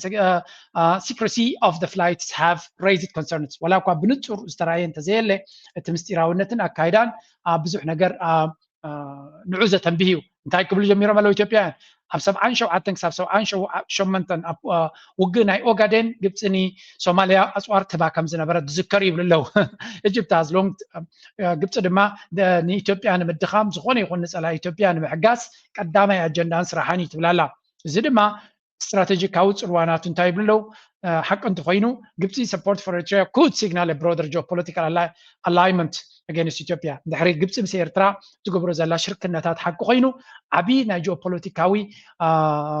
ناي أسأل الفالو تخفت ترغلي حدش نجاري يلن نوع زجبر نجاري أسأل الفادو جن أفريد زبالي يلن فينات كتوش تدل لغا إرترا تجبت تدل لغا إرترا دما مزدلي تحيلو خينا تذكر كات غليا بزي السوون ناي جبت حاجة سكير غبتون تهاجر تقط مكة كم تغل سلزي زي أبي أزاربن الشاق على نار السيوخ ينزلوا 4 كيلو مرحتي يخونوا بروباغانديستس نافتو دما بزي سيف حملك نعيم زكاتلو زلو ادخال زحزنهم زلو كفال دما ازي كفال زيو ከላዩ ሲታይ ከሩቅ የሚመጣን ጉልበተኛ አብሮ ለመመከት ያለመ ስምንቱ ሀገራት ረተ አይደለም በማለት ይገልጻሉ። ለዚህም የሚያነሱት አንዱ ምክንያት ቀሪ አባላቱ ያላቸው አሁናዊ ቁመና ነው። ከግብጽ ውጪ አብዛኞቹ ሀገራት በራሳቸው ለመቆም የሚችሉ አይደሉም። ይልቅ ሳውዲን የማጀብ ሚና ነው የሚጫወቱት ይላሉ። ይህንን ሲሉ ደግሞ ምን ማለታቸው ነው? ቆየት ብለው ሲያስረዱ አሁን አንድ ጥያቄ እናንሳ። መድረኩ ኢትዮጵያን ሀገሮችን እንታይም ዝብሉ ዘሎ መሲልኩም እዛ ናይ GCC ዝበሃል ከምኡ ድማ ናይ አረብ ሊግ ኩላቶም ማሕበራት ጉዳይ ናይ ቀይ ባህሪ ፀጥታ ናይ ቀይ ባህሪ ንኢትዮጵያ ዝምልከት ኣይኮነን። ኢትዮጵያ ኢዳ ክትስሕብ ኣለዋ ቁጠባዊ ካልእ ዘረባ ክትዛረብ ትኽእል እያ። ፀጥታ ናይ ቀይ ባህሪ ምሕደራ ናይ ቀይ ባህሪ ግን ንዓዓ ዝምልከት ጉዳይ ኣይኮነ። ምክንያቱ እተን ኣብ ደገ ባሕሪ ቀይ ባህሪ ዘለወን ንዓን ዝምልከት ጉዳይ ምዃኑ ነጊራ ኣላ። ኢትዮጵያውያን ድማ ጨርቆም ክትርቢ ደልዮም ኣለዉ። ምክንያቱ ንሕና ስለምንታይ ኣብዛ ናይ ቀይ ባህሪ ጣውላ ክትእትውና ዘይከኣልኩም ብኣርቲክል ዝ ብካልእ ድዩ ከምኡ የለን ዘረባ። ስለዚ እንታይ ክብሉ ጀሚሮም ኣለዉ ንሕናን እስራኤልን ኢማራትን ስለምንታይ ኣውፂኦምና እቶም ካልኦት ኩላቶም ኣብቲ ቀይ ባህሪ ዘለዉ ምክንያቱ ናይ ቀይ ባህሪ ሃገራት ስለ ዝኾኑ ስለምንታይ ከን ግብፅን ኢማራትን ይእትዉ ኩሉ ግዜ ናቶም ድንጋፀ ንክረኽቡ ስለ ዝደልዩ ምናልባት ከምዚ ናቶም ኣምሓርኛ ትንተና ክሰምዑን ክከታተሉን ዝውዕሉ ይመስልዎም ኣለዉ። ብሓፈሻ ኢትዮጵያውያን ዝብልዎን ዝሕዝዎን ዝጭብጥዎም ጠፊእዎም ዘሎ ግዜ ኢና ዘለና። ብፍላይ መገሻ ናይ ፕሬዚደንት ሃገር ኤርትራ ንግብፂ ድማ ምዃን 5 ዓመታት ዝግበር ዘሎ እንታይ ከምፃልና ይኸውን ዝብል ፍርሂ ራዕዲ ገይሩሎም ዘሎ ካልእ ኣርእስቲ እዩ። ኤርትራ ድማ ከምዚ ሕጂ ዝገበረቶ ምንቅስቃስ ዝበለፀ ምንቅስቃስ ክህሉ ይክእልን እዩ። ኤንዋይስ ስለምንታይ ከምኡ ንብል ኣለና ኣብይ ኣሕመድ ናብ ኤርትራ ክገብሮ ዝደሊ ኩሉ ማስክናቱ ቀሊዑ ጨርቅናቱ ቀሊዑ ብግልፂ ክኸሰናን ክዛረበናን ጀሚሩ ኣሎ። ሓንቲ ካልአይቲ ክሕስዋ ለንቀነ ሓፍከፍ ክብልዋ ዝቐነዩ ፑቲን ድማ ቤላ ገይሩ ገጾም ዘለሃዮም ድማ ከርየኩም ራሽያ ክትድግፈና ትኽእል እያ ዝብል ስነ መጎት የምፁ ነይሮም። ራሽያ ድማ ብመንገዲ ኣምባሳደር ናታ ገይራ ከምኡ ዝበሃል የለን ናይ ቀይ ባህሪ ጉዳይ ምስ ዝኾነ ርክብ ናይ ቀይ ባህሪ ናይ ኣፍደገ ባህሪ ናይ ኣፍደገ ባህሪ ትብልዎ ዘለኹም ባይላተራል ምስተን ሃገራት ግረባብትኩም ዘለዋ ክትከድለኩም ዓለም ለኻዊ ሕጊ ሚቹዋል ኣግሪመንት ከምታ መንግስቲ ኤርትራ ንዩኤን ዝነገሮ ዝኾነ ኣጠቃቅማ ባሕሪ ዝምልከት ምሳና እምበር ብሳልሳይ ኣካል ዝመፅእ ሽምግልና ይንቕበልን ኢና። ስለዚ ከምኡ ድማ ናይ ዓለም ለኻዊ ሕጊ ዘኽብር ክፉት ዝኾነ ዝተ ጥራይ ክግበር ዘሎ ኢሉ ኣምባሳደር ናቶም ኣብ ውሽጢ ዓዶም ኮይኑ ነጊርዎም እዝኖም ደጊፋ ስምዒዎም ኣሎ። ግን ነቲ ቋንቋ እንግሊሽ ክርድኦም ስለዘይክእል ንሳቶም ዝሓገዞም ኮይኑ ተሰሚዕዎም ኣሎ። ሂ ኤምፋሳይዝድ ዳት ኒርሊ 1/3 of UN ብዙሓት ሃገራት ኣብ ደገ ባሕሪ ዘይብለን ኣለዋ ተረዳድየን ዝጎረባብተን ተዘራሪበን እየን ዝጥቀማ ይልዎም ኣሎ። ኢትዮጵያ ኣብ ደገ ባሕሪ ከም ዘድልያ ንልምዓትን ንግስጋስን ይርድኡ እዩ። ግን ምስ ጎረቤትኩም ተረዳዲእኩም ክትገብርዎ እዩ ዘለኩም። ካልኣይ ኢትዮጵያ ራሽያ ኣብ ሴኪሪቲ ካውንስል ሓላፊት ስለ ዘላ ነቲ ጉዳይ ናብ ሴኪሪቲ ካውንስል ከተቕርበሎም ራሽያ ከተቕርበሎም ኣቢብ ተደጋጋሚ ሓቲቱ ንራሽያ ራሽያ ድማ ሶሪ እዚ ጉዳይ እዚ ዓለም ለኻዊ ሕጊ ዝጥሕስ ስለ ዝኾነ ኣነ ክገብረልካ ይክእልኒ ሶሪ ካልካ ድለይላ ኩላቶም ካልኦት ሃገራት እውን ከም ዝነፀግዎ ኣብይ ኣሕመድ ድማ ብዝኾነ ይኹን ዲፕሎማስያዊ ዝኾነ ፍረ ከምፅእ ዘይከኣለ ፍሽል ዝኾነ ዲፕሎማሲ ዝኽተል ዘሎ ኣብ ቅድሚኡ ይነግርዎ ኣለዉ። እንግሊዝ ስለዘይሰምዕ ድዩ ዝፀሓፍ ዘሎ ስለዘይርድኦ ድዩ ራሽያ ትድግፈና ኣላ ቻይና ትድግፈና ኣላ ክብሉ ድማ ዘይሓፍሩ ኮይኖም ኣለዉ። በዚ ኮይኑ በቲ ኣብ ፍሉይ መድረክ ኢና ንነብር ዘለና። A key city in eastern Ukraine appears to be on the verge of falling to Russia. Pokrovsk is an important stronghold and a major supply route for Ukraine. Now Russian forces are pouring into the city with intense street fighting underway. ABC's Patrick Revel is here with more on that. So Patrick, what's the latest on the fighting there? The battle for Pokrovsk, where Ukraine has deployed special forces to defend the eastern city from an intense assault by Russian troops. Ukraine's top military commander says his troops are holding Pokrovsk, and though he estimates that Russia has more than 100,000 soldiers fighting in the area. This follows Russian reports that Ukrainian forces in ከም ንሪኦ ዘለና ኩናት ናይ ዩክሬንን ራሽያን ኣብ ዝበርትዕ ደረጃ ከም ዘሎ ሚድያ ኦብሰሲቭሊ ብዛዕባ ለይትን መዓልትን ክዛረብ ይውዕል ኣሎ። እዚ ፖክሮቭስክ ዝበሃል ዘሎ ግንባር ድማ ኦልሞስት ናብ ውድቀት ገፁ ቀሪቡ ከም ዘሎ እዩ ዝነገር ዘሎ። እንታይ ማለት እዩ እዚ ቦታ እዚ ግንባር እዚ ክንዲዚ ዝኣክል ኩናትን ህልቂትን ዝፍፀመሉ ዘሎ እንታይ ስለ ዘለዎ እዩ። ካብኡ ንላዕሊ ድማ እዚ ግንባር እዚ ራሽያ እንድሕሪ ተዓዊታትሉ እንታይ ይክኸውን ዝብል ብዙሕ ዘረባ እዩ ዝፈጥር ዘሎ። ዩክሬን እናተረስዐት ትኸይድ ዘላ ሃገር ትመስል ኣላ። ምክንያቱ ዶናልድ ትራምፕ ዋላ እውን ንዓን ምትሓን ፍሉይ ነገር ክገብር ከም ዘይኮነ ዝነግር ዘሎ ወይ ንኣብነት ሓደ ካብቲ ተስፋ ተገይሩሉ ዝነበረ ናይ ነዊሕ ርሕቀት ዘለዎም እቲ ቶምሃክ ሚሳይል ዝበሃል ንዩክሬን ክባሞ ዩክሬን ንዑ ተጠቂማ ውሽጢ ራሻ ሃሪማ ኮንዶኾን ንፑቲን ሕሚማ ናብ ጣውላ ንክመፅእ ከተገድዶ እንተትፍትን ዝብል ስነመጎትን ዘረባን ብኤሮጳውያን ብብዙሕ ግዜ ክዝረብ ፀንሐ እዩ ዶናልድ ትራምፕ ድማ ንዑ ክገብር ፈቃደኛ ከም ዘይኮነ ዝንገር ዘሎ ስለዚ እቲ ኩነታት ናበይ ገፁ እዩ ዝኸይድ ዘሎ እስከ ንስማዕ The city of Pokrovsk in eastern Ukraine certainly does appear to be getting closer to being seized by Russia. Russia's been trying to seize the city, which is an important stronghold for Ukraine, for more than a year and a half now at enormous cost. But in the past few weeks, the situation has seemed to dramatically deteriorate for Ukraine. As you say, there is now intense street fighting taking place inside. Russia's basically been trying to encircle the city for many months now from the north and south, and it has managed to bring the main supply roads. ብሓፈሻ እንታይ እዮም ዝብሉ ዘለዉ ከም ትሪእዎ ዘለኹም እዚ ዝመስል እቲ ቦታ ራሽያ ድማ ዳርጋ ቀሪባላ ነዚ ቦታ እዚ ክትሕዞ ነዚ ቦታ እዚ እንተሒዛ ድማ ንካልእ ግንባራት ኣብቲ ትቁ ዘሎ ብምሉእ ሎጂስቲክስ ብኡ ስለ ድንቀሳቐስ ዩክሬን ከቢድ ብድሆ ክገጥማ ምዃኑ ዝነገር ዘሎ ውፅኢት ናቱ ድማ ትኔቶ ዝበሃል ብዝተፈላለየ መንገዲ ድሮናት ናይ ራሽያ ይመፀና ኣሎ ናይ ራሽያ መራኽቢ ባሕሪ ገይረን የሸግረና ኣሎ ዝብል ዘሎ ድራማ ዩክሬን ሕቋተ ሰይራ ክትወድቕ ስለ ትኽእል እዚ ኩሉ ቢልዮናት ገንዘብ ዝኸሰረዎ ንኩናት ንኮንቶ ኮይኑ ፖለቲከኛታት ናይ ኤሮፓ ኣቅድሚ ህዝቦም ጠጠው ክብሉ ምክንያት ጠጠው ከብሎም ዝኽእል ሞራል ክልዎም ስለ ዘይኮነ እቲ ኩናት ክቕፅለሉ ዝኽእል መንገዲ የናድዩ ከም ዘለዎ እዩ ዝንገር ብሓፈሻ ራሽያ ነቲ ቦታቲ ንምቁፅፃር ገጅፍ ሰራዊት ክሳብ 170,000 ሰራዊት ኢትያ ከም ዘላ ኣብዚ ቦታ እዚ ብኩሉ ድማ ከቢባቶም ከም ዘላ እቲ ከበባ ድማ ካብኡ ንምውፃእ ዩክሬን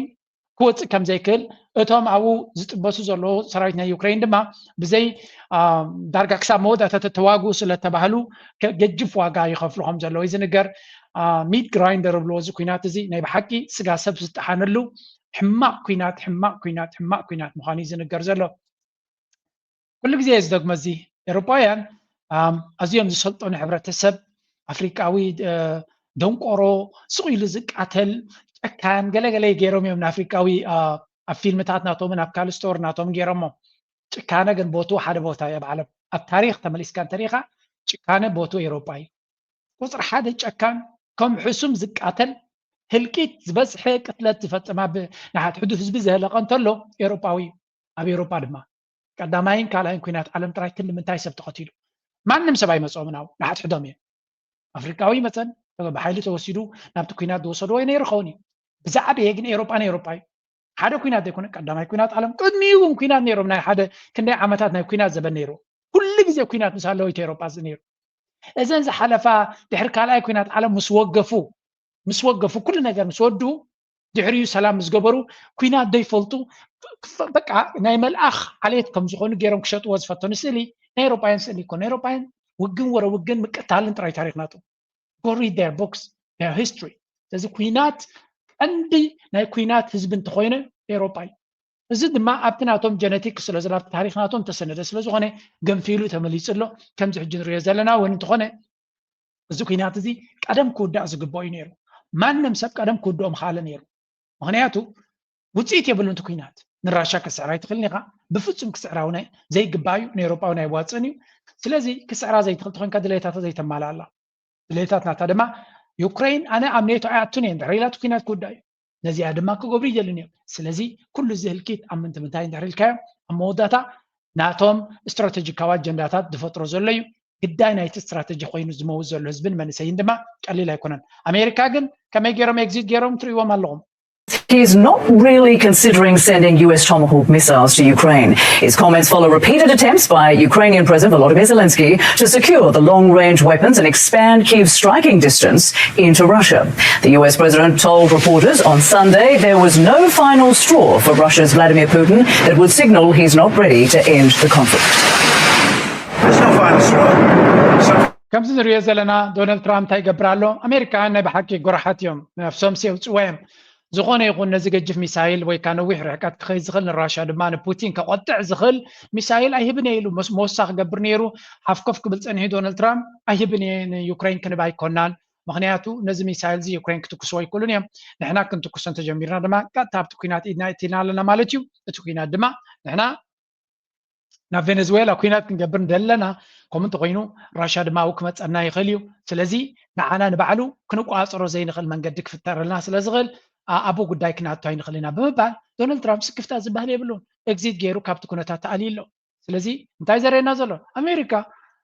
ነዛ ኩላ ኤውሮጳ ጠቢሳታ ዩክሬን ድማ ድከታት ትፀግባላ ኣሜሪካ ግን ኣብቲ ዘገድስ ጆ ባይደን ከምኡ እምቢ ኢሉ እጂ ድማ ዶናልድ ትራምፕ እምቢ ይብል ኣሎ ዩክሬን ድማ መመሊሱ ዝቕዘፍ ዘሎ ኣብ ኩናት ሓደ መዕለቢ ገይሩ ዝኸደ ከይዲ ኢልካ እውን ዝኾነ ዝግበራሉ ምክንያቱ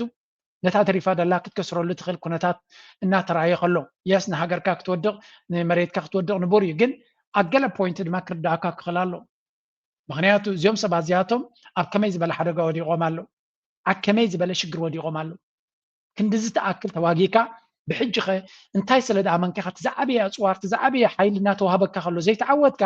ሕጂ ማንም ክሕግዘካ ዋላ ድሌት ዘሎ እውን ዓቕሚ ኣብ ዘይብሉ ደረጃ በፂሑ ከሎ ኤውሮጳ ነዊሕ ክቐፅሉ ከም ዘይክእሉ እናፈለጥካ ከለኻ ስለምንታይ ትቐፅል ኣለኻ ናይ ብሓቂ ዘገርም እዚያስ ክስምዖ ኣብዚያ ዝዛረባ Those troops are being used partially to move into the city and they're basically occupying the southern parts of the city. Now, according to some reports, they're about 60%. They control about 60% of Pokrovsk. Other reports say that they control less than that. But regardless, Pokrovsk is a major point of contention right now between the Ukrainian forces that are trying to defend that area and the Russian forces that are trying to take it over. So Pokrovsk is important because it's basically that southern anchor point in a kind of a belt of fortifications that the Ukrainians have in the western part of the Donetsk Oblast region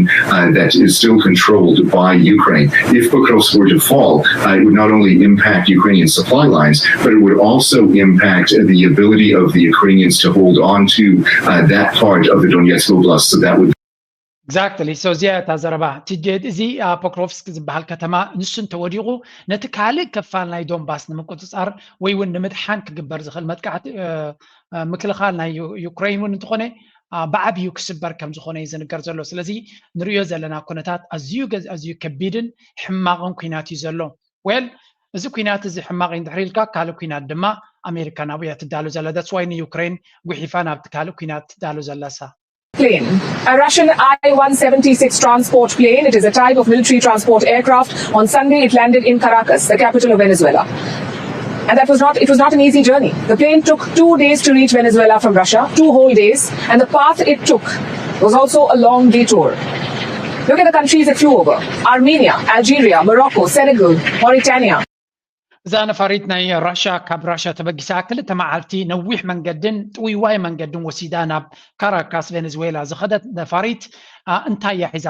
ከይዳ ነይራ ዝብል ብዙሕ ዘረባ ፈጢሩ ኣሎ ሜቢ ወታደራት ፍሉያት ወታደራት ድያ ሒዛ ነይራ ኣፅዋር ድያ ሒዛ ነይራ ክልቲኡ እያ ሒዛ ነይራ ዝብል ዘረባ ድማ ይበፅሕ ኣሎ እዚ ኸ እንታይ እዩ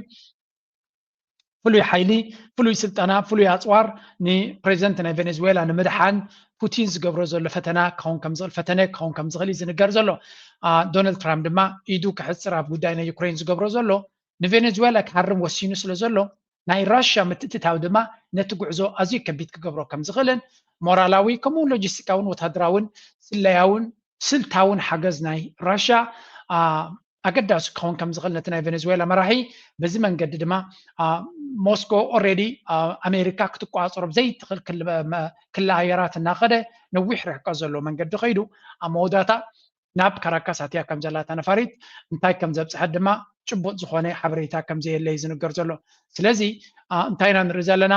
ኣብ መንጎ እዚኦም ክልተ ሓይልታት ዘሎ ምትፍናን ካብ ራሽያን ዩክሬንን ወፅዩ ናብ Venezuela atio ከም ዘሎ እዩ ዝንገር And then to Latin America. Do you notice something? No Western country is on the list. The plane did not cross any Western airspace. You may wonder why this is so special, why we're suddenly talking about this random plane and its route. Well, here are some facts. This sort of an aircraft is usually used to move equipment or personnel. It is linked to the Russian military and also the Wagner Group. That's the Russian mercenary group Wagner. It is operated by Aviacon Zito Trans. ስለዚ እንታይ ዝበሃል ዘሎ ፍሉይ ኣፅዋር ፍሉይ ወታደራዊ ዓቕሚ ወይ እውን ካልእ ወታደራዊ ኩነታት ክሕግዝ ዝኽእል ሓበሬታ ወይ እውን ንብረት ተሰኪማ ነይራ ክትከውን ከም ዝኽእል እዩ ዝንገር ዘሎ ውፅኢት ናቱ ድማ እዚ ድማ ደይ መደይሉ ፑቲን ብዝኾነ ይኹን መንገዲ ናይ ምዕራባውያን ሃገራት ኤርስፔስ ከይረገፀት ናብ ቬኔዙዌላ ከም ትበፅሕ ተገይሩ ኣሎ ንሪዮ ዘለና ኩነታት ድማ ኣብ ዝሓለፈ እዋን ቬኔዙዌላ ምስ ራሽያ ኣገዳሲ ስትራቴጂካዊ ርክብ ገይራ ከም ዝነበረ ዝምድና ፈጢራ ከም ዝነበረትን ንሱ ድማ ንዕኡ ንምትግባር ፑቲን ዝገበሮ ክኸውን ከም ዝኽእል እዩ ዝንገር ዘሎ ኣሜሪካ ንቬኔዙዌላ ንምውዳቕ ገጅፍ ዝኾነ ምንቅስቃስ እያ ትገብር ዘላ እዚ ምንቅስቃስ እዚ ድማ ቬኔዙዌላ እዚ ናይ ፑቲን ምሕጋዝ ከትሕኖ ዶ ይኸውን ኣየትሕኖን ዝብል nobody knows ከቢድ ዝኾነ መድረኽ ምዃኑ ንቬኔዙዌላ ብሓፈሻ ግን ፑቲን ኣብ ጎኑ ምዃን ነቲ ህዝቢ ነቲ ሰራዊት ነቲ ሃገር እንኳን ዓይነት መራሒ ሞራላዊ ድጋፍ ክኸውን ይኽእል እዩ ዋላ ወታደራዊ ድጋፍ ተደይኮነ ዝኣክል ኣፅዋር እኳ ክህልዎ ይኽእል እዩ ሓድሽ ብድሆ ይኮነን ካብ ኣሜሪካ ዝመፁ ዘሎ ነዊሕ እዋን ዝፍተን ዝነበረን ዝቕፅል ዝነበረን እዩ ኣብዚ እዋን እዚ ግን ዶናልድ ትራምፕ ንቬኔዙዌላ ዝገብሮ ዘሎ ጉዕዞ ዳርጋ ካብ መዓልቲ ናብ መዓልቲ እናተፀግዐ ይመፅእ ከም ዘሎን ብዝተፈላለየ መንገዲ ድማ ዕልዋ ንክግበረሉ እቲ መራሒ ኩሉ ፃዕርታት ይገብር ከም ዘሎን ብዙሕ ወታደራዊ ምንቅስቃሳት ጭንቀት ንምፍጣር ነቲ ቬኔዙዌላ ገጅፍ ዝኾነ ምንቅስቃሳት ብመራኽብ ኩናት ንበሎ ብነፈርቲ ንበሎ ወላትን ዓበይቲ ነፈርቲ ቢቱ ዝበሃላ ከምኡውን ኤርክራፍት ካሪየርስ ናብቲ ቦታ ብምፅጋዕ ኩሉ ዓይነት ፀቕጢ ይፈጥር ከም ዘሎ እዩ ዝንገር ዘሎ እታ ናይ መወዳእታ ተኽሲ ግን መኣስ ይገብራ ዝብል ስቲል አንክሊር ብሓፈሻ እዚ ከምዚ ኢሉ እናሃለዎ ከሎ ድማ እቲ ካልኣይ ክፋል ናይ ኣፅዋር ውድድር ድማ ብዓብዩ ይዝረብ ኣሎ ማለት እዩ General Jack Keane, a Fox News senior strategic analyst, we're going to ask you to talk about it. What do we know about this in context? Yeah, well, I think a couple things. It's been rumored for years that Russia and China have been testing nuclear weapons. I mean, our intelligence services know the answer to that question. I don't ask questions like that, so I honestly don't know. Okay. But I think that is what he's referring to here. And I think one of the things we will do, and that is we're replacing our nuclear weapons. And while we will not, there's no plans that I'm aware of, except for what the president is. እንታዮም ዝብሉ ዘሎ ብሓፈሻ እቲ ወታደራዊ ዓቕሚ ኣብዚ ዝረበሉ ዘሎ ሓድሽ ናይ ኒኩለራዊ ፈተነ ክካየድ ኣብዚ ተሓሲብሉ ዘሎ ወይ ዶናልድ ትራምፕ ኣዚዝዋ ኣብ ዘሎ ካልኦት ሃገራት ድማ ብቕፅበት ተመሳሳሊ ስጉምቲ ክገብራ ይኸዳ ከም ዘለዋ ኢና ንርኢ ዘለና ስለዚ ኣሜሪካ ድማ ከምዚ ትሪኦ ዘለዎም ጀነራል ዝብሎ ፀንሄ ነቲ ዘለና ድልውነት ንክህልዎ እምበር ሓድሽ ነገር ክንገብራ ኣይኮናን ንዘሊ ዘለና እተን ካልኦት ሃገራት ቻይናን ራሽያን ብፍላይ ብሕቡእ ይገብራ ነይረን ስለዚ ንሕና ولا دونالد ترامب بقلت تزاريبني راب سمعوه. More nuclear weapons than any other country. And I think we should do something about denuclearization. And I did actually discuss that with both President Putin and President Xi. We have enough nuclear weapons to blow up the world 150 times. كم تري ورا لهم دونالد ترامب أبز غرب أز قبرو انترفيو بزعب أزني كلار تزاريب نيرو نحنا راشان عالمنا نزا بلانيت إيرست بحال مالت نزا مريت بحال بلانيت 250 جزء كان قاصلان كندم سسان زخيل أصوار لنا سلازي زي كل أصوار إذا خلخا توسخ أصوار نخدجبر قدم زجبر زلو موز خبرن زبرت أنا أصواري خا كونت تكنولوجي الساينسين أصبيو مع بيلوس لزلو زي ناتجبر خلو سلامنتاي نتأصوار عم كوزار ፑቲን ተደጋጋሚ ሓድሽ ኣፅዋር ናይ ኣፅዋር ቅድድም ከይግበር ኣሜሪካ ቃል ክትኣቱ ንሕና ድማ ቃላቲና ነቲ ሓድሽ ምዕባል ክንገድፎ ኢሉ ለሚንዎም ኣሜሪካ ግን ኣብ ትሕቲ ምምሕዳር ናይ ዶናልድ ትራምፕ ኣይንገብሮ እናሱ ክንቅፅል ኢና ዝብል ምርጫ ወሲዶም ኣለው ከም ንሪኦ ዘለና ድማ እዚ ሕጂ ንሪኦ ዘለና ናይ ብሓቂ ኣተሓሳሳቢ ዝኾነ ኩነታት እዩ ዝረአ ዘሎ ኒኩለር ማለት ድማ ንዓለምና እቲ ቀንዲ ኣስጋእን ሓደገኛን መተካታ ወይ ብዝኾነ ይኹን መንገዲ ድማ ጠጠው ከተብሎ ዘይትኽእል ከቢድ ፈተና ናይ ዓለምና ኢና ንርኢ ዘለና ግን መን ይንገሮም ነዚኦም መን ጠጠው የብሎም መን የእምኖም ዓለምና ናይ ብሓቂ ኣብ ዘተሓሳስብ ደረጃ ያወዲቓ ዘላ ኣሜሪካ ድማ ያ እቲኣቶም ከይቀደሙና ፅቡቅ ጌርና ብዕብይ ዝበለ መንገዲ ክንከይዳልና ኣብ ዝርስምዕዎ እቶም ካልኦት ይገብሩ እዮም ንሕና ጥራይና ዘይንገብር ዘለና እናበለ ይዛረቡ You know, we're an open society. We're different. We talk about it. We have to talk about it because otherwise you people are going to report. They don't have reporters that are going to be writing about it. We do. لازم تايز بنزلوا بحفشة نحن أنت تزاربنا كنقبر قد نيساتهم بحبوا غيرهم ريبورتس قبر لهم يلان دليتهم كقبر خلون نحن هاجن جز قبرنا ريبورت قبر قالنا بلت جازيتا أصل دزارب كنت سرح يدخلني خاص لذي بوقع كنقبر لنا بتود الدر كنقول لهم تخينا زبل زربايو نايني كولر كردم مال الدماء it can only mean one thing a very dangerous منقصقاس حدا جنيا منقصقاسنا عالمنا دما زعبي سكات كقبر الله زخل كونتاتنا نرزلنا بريريز وريريز سكنا بقطة بانسكر decades, China's government has reshaped the country with dramatic displays of state power, from vast infrastructure projects that have remade entire provinces to nationwide campaigns that attempt to shape citizens' behavior. Ali Rogan takes a look at what those sweeping measures say about China's ambitions and what they may mean for the future of U.S.-Chinese competition. From high-speed rail to state-of-the-art factories and soaring bridges, China is building infrastructure projects at an unprecedented scale and pace. The poor rural province of Guizhou is now home to nearly half of the world's 100 tallest bridges. This fall, cars crossed the newest tallest bridge in the world for the first time. The bridge cut travel across the river from እንታይ ስከብል ለው ቻይና በቃ መትሐሲና አላ ያምዘብሉ ዘሎ ናይ ቻይና ጽላለ ምስተዕተ ቅርጽን ኢንጂነሪንግ መፍትሒ ናይ ኩሉ ሽግሮም ይኮይን ዘሎ ያምዘብሉ ዘሎ ኣብዛ ሓደ ዞባ ናይ ቻይና ዘሎ ነዋሕቲ ቢንቶታት ጥራይ ፍርቅ ናይ ዓለምና ኣብዚ ዘሎ ይብላሉ ዝበለጸን ዝነውሐን ዝኸበደ ቢንቶታት ናይ ዓለምና ፍርቅናቱ ኣብ ሓንቲ ዞባ ናይ ቻይና እዩ ዘሎ ይምዝብሉ ዘሎ ስለዚ ትሕቲ ቅርጽ ናይ ቻይና ፈጺምካ መትሓዚ ብዘይብሉ ቢንቶታት ጥራይ ካይኮነን ኣብ ኩሉ ደረጃ እዩ ናይ ቻይና ናይ ምህናጽ ናይ ባቡራት ንበሎ ናይ መኻይን ንበሎ ናይ ኤአይ ንበሎ ብፍላይ ድማ ናይ ትሕቲ ቅርጽ ከምዚ ናይ ቢንቶታት ኣብ ዓለም ፍሉይ ትሕቲ ቅርጻዊ ኢንጂነሪንግ ዝረአ ዘሎ ኣብ ቻይና እዩ ሞዳድርቲ እውን የለን ካልኣይ መን ምዃኑ እውን ኣይፍለጥን እዩ ስለዚ ቻይና ትኸዶ ዘላ መንገዲ ኣሜሪካ ካብ ሓደ ኩናት ካብ ሓደ ስርዓት ናብ ሓደ ሃገር መጥቃዕቲ ናብ ካልእ ክትሓልም ከላ ቻይና ግን ከመይ ጌራ ነቲ በዓላ ዝገበረቶ ሬኮርድ እናዓረየቶ ትኸይድ ኣላ ዝብል ዘረባ እዩ ዝኸይድ ዘሎ ስለዚ ኣሜሪካን ቻይናን ትውድድር ኮለጌና ዝተወደአ እዩ ዝበሃል ዘሎ ኣሜሪካውያን ናይ ቻይና ቴክኖሎጂ ኣመና ከገርቦምን ናይ ቻይና ትሕቲ ቅርፂ ክምስጦምን መዓልታዊ ቪድዮታት ብእንግሊሽን ናይ ኣሜሪካውያንን ዝወፁ ዘሎ መግለፂኦም ዝስንሉ ዘሎ ስለዚ what is wrong with America ከምዚ ክገብሩ ዘይክሉ ሓንቲ ከይገበርካ ድማ ዕዳናትካ ንሰማይ ዝፍንጀር ዘሎ 38 ትሪልዮን ዕዳ ሃልየካሲ ትሕቲ ቅርፅናትካ እናሓደስካ ዝኣተኻዮ ዕዳ እንተዝኾኑ እኮ ኖርማል ምኾነ ይብሉ ግን ወላ ሓንቲ ከይተሰርሐ ክንዲዚ ዕዳ ሒዝና ዘለና ኣበይና ክንበፅሕ ዝብል ስነ መጎት ኢና ንርኢ ዘለና ናይ ብሓቂ ቻይና ብፍላይ በዚ ናይ መንገዲ ባቡር በዚ ቢንቶታት እንታይ እያ ክትበፅሕ ናበይ እያ ክትበፅሕ ትደሊ ዘላ እዚ ሃገር ንኩሉ ሰብ ንኣዳም ገሮሞ እዩ እዚ ድማ መንግስቱ ዝሰርሖ ዘሎ እዩ ምናልባት ቴክኖሎጂ ናብ ግብፂ እስከ ክንከይድ ሓንቲ witnessed a major urban transformation recently, with the government launching dozens of modern smart new cities around the country to accommodate the fast-growing population. By far the largest is the new administrative capital east of Cairo, the equivalent size of Singapore. This is a city where planners are looking to the future. Smart cities like the new administrative እንታይ ንርኢ ኣለና ኣብዚ ትሪኡ ኣለኹም እዚ ግብፂ ሓዳሽ ከተማ ዝመስረትዋ እያ እዚኣ I really hope President Ertra ግብፂ ይኸይድ ኣሎ ብከምዚ ዓይነት ሓሳባት ኢንስፓየርድ ክኸውን it's not going to be easy but ሓዳሽ ከተማ ክንዲ ሲንጋፖር ትኸውን ሓንቲ ከተማ ካፒታል ሲቲ ኢሎም ሙሉእ ብሙሉእ ስማርት ሲቲ ይብልዎ ኩሉ ቴክኖሎጂ ዝዓጠቐ ከተማ ምህናፅ ነቲ ዘለካ ከተማ ምፅጋን ጥራይ ደይኮነሲ ጠቕላላ ብራንድ ኒው ከተማ ምህናፅ ኮንሰፕት እናኾነ ከምኡውን ብፍላይ ቻይና ከምዚ ዓብዪ ተመክሮ ዘለዋ ስለ ዝኾነት ነዚ ኣብዚ ተተቕርፂ እዚ እውን ዓብዪ ግደይ ዘለዋ ስለዚ I really hope ከምዚ ክንርኢ ከለና ሓደ መዓልቲ ኣብ ኤርትራ እውን ከምዚ ክንርኢ ምክንያቱ it has been long ኣብ ኤርትራ ፍሉይ ናይ ቁጠባዊ ዝላ ከይረኣየት ህዝቢ እቲ ሃገር yes right now ነዚያ ቪድዮ ክገብር ከለኹ ኤርትራ ኣብ ከቢድ ፈተናን ካልእን እያ ዘላ ክትብሉን እዮም አይነው ግን ስቲል ኤርትራ ምሕላምን ምሕሳብን ድማ ከነቋርፅ የብልናን ምክንያቱ ንሕና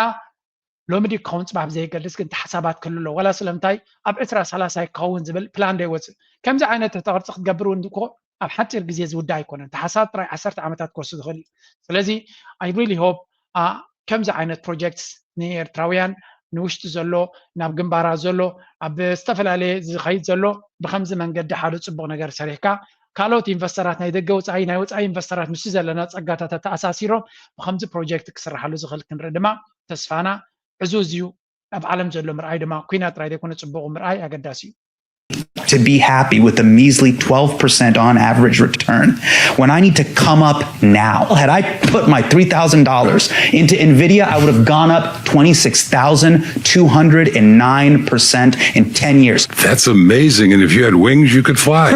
Yeah, so what crystal ball did you have 10 years ago that told you that? You don't know which horse is going to win. But I do know that VTSAX will reliably make me wealthy. That guy's awesome. I love that. እንታይ እዮም ዝብሉ ዘለዉ ከም ትሪእዎ ዘለኹም ብዙሕ ግዜ ብዛዕባ ኢንቨስትመንት ክዝረብ ከሎ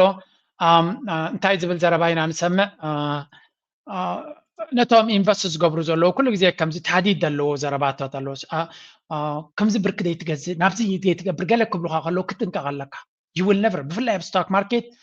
ሓደ ፋንድ ኢኻ ክትገዝእ ኣብ ፋንድ ወይ ካብ ዝተፈላለዩ ፋንድስ ኣነ ኮኸመ እየ ዝብል ሓደ ፋንድ ውንደ ይኮነ ዝተፈላለዩ ፋንድስ ኣኪብካ ኣብኦም ኢኻ ኢንቨስት ክትገብር ዘለካ ትራንኩሎ ድማ ትድቅስ ምክንያቱ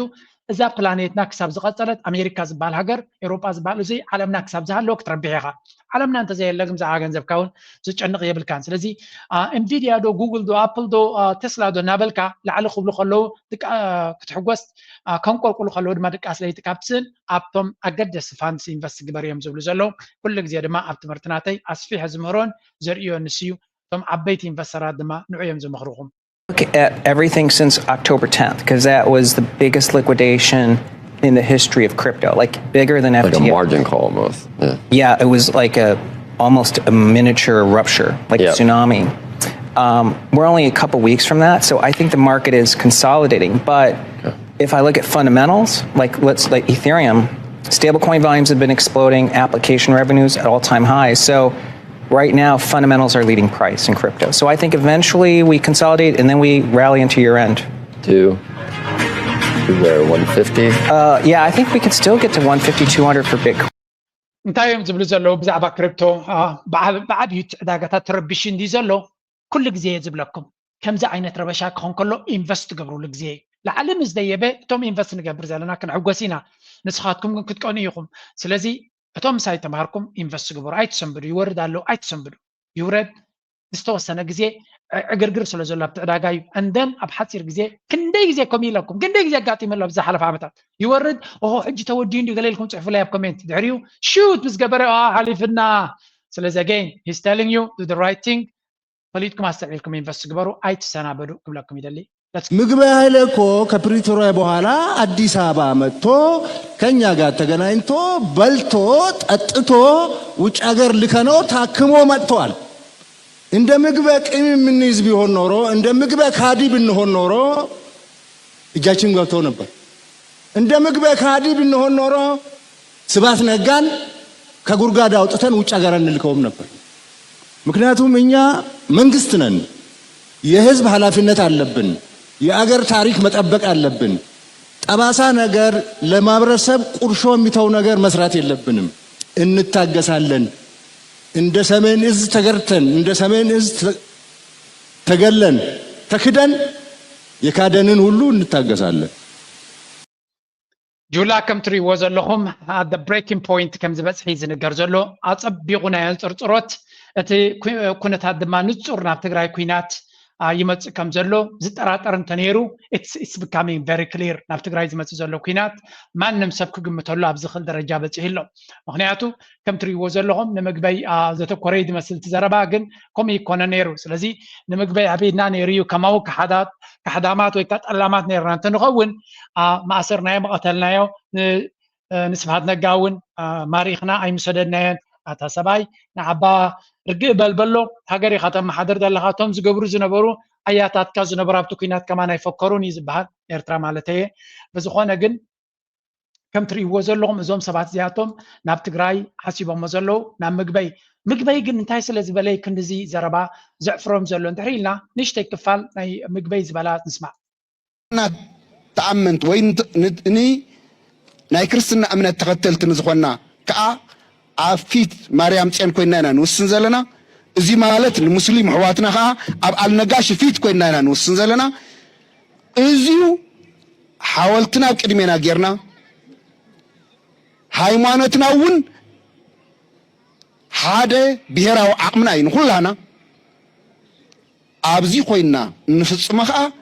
ዝትግበር ምዃኑ በዚ ኣጋጣሚ እዚ ክገልፀልኩም ደሊ መልእኽቱ ረዚን ምዃኑ እውን ክገልፀልኩም ደሊ ዝተረፈ ኣጋ መወዳእታ ንኩሎም ብሄራዊ ዓቕምታት ትግራይ ሰራዊት ህዝቢ ትግራይ ግዚያዊ መንግስቲ ትግራይ ንህዝባዊ ወያነ ሓርነት ትግራይ ንኣብ መኸተ ዝተሳተፉ መስዋዕቲ ዝኸፈሉን ሕዚ እውን መኸተ ህዝቢ ትግራይ ደጊፎም ደው ዝበሉ ብሄራዊ ውድባት كم تري وزلهم اتي بوغن جولات بوغن مقبي جنرال مقبي استقبره كونتات صبو غيرنا كافر غيرنا نيرنا اثيوبياوያን جنرالات اب مقبي كمدما ناب تግራይ ቅልዑ ዝኾነ ኩናት እንኳላይ ንህወሓት ንምድምሳስ ምዃኑ መጀመርያ ብክልተ መንገዲ ክንርዶ ክንፍትኒና እዚያ መስምዕዋ እናት ልጇን ወዳ ፈቅዳ ሰጠች እናት የህዋት ትርክት በጣም ውሸት ነው። የትግራይ እናት ልጄ ይሙትልኝ ብላ ሰታታቅም አስገድደው ነው የሚወስዱት። አስገድደው አወዳድረው አንቺ የጀግና እናት አንቺ የፈሪ እናት ስለዚህ እዝን ሰምዖ ዘለና ዘረባ ናብቲ ህዝቢ ትግራይ ቅልዕ ዝኾነ መጥቃዕቲ እዩ ናብ ትግራይ ኩናት ክገብሩ ወዲኦም ከም ዘለዉ እዩ እዚ ናይ ጥቅምቲ 4 ኢሎም ወይ እውን እቲ ናይ ሰሜን እዚ ዝፈረሰሉ ብፍሉይ ስምዒት ኢና ንዝክሮ ዝበሃል ዘሎ ኣጀንዳ ድማ it is very clear ንህወሓት ንምህራም ዝጥቀምሉ ዘሎ ፕሌይቡክ እዩ ኢሞሽናል ኣፒል ነቲ ህዝቢ ነቲ ሰራዊት ንምልዓዓል ብፋኖ ዝድከር ዘሎ ብፋኖ ድኮቱ ፀጊብዎ ዘሎ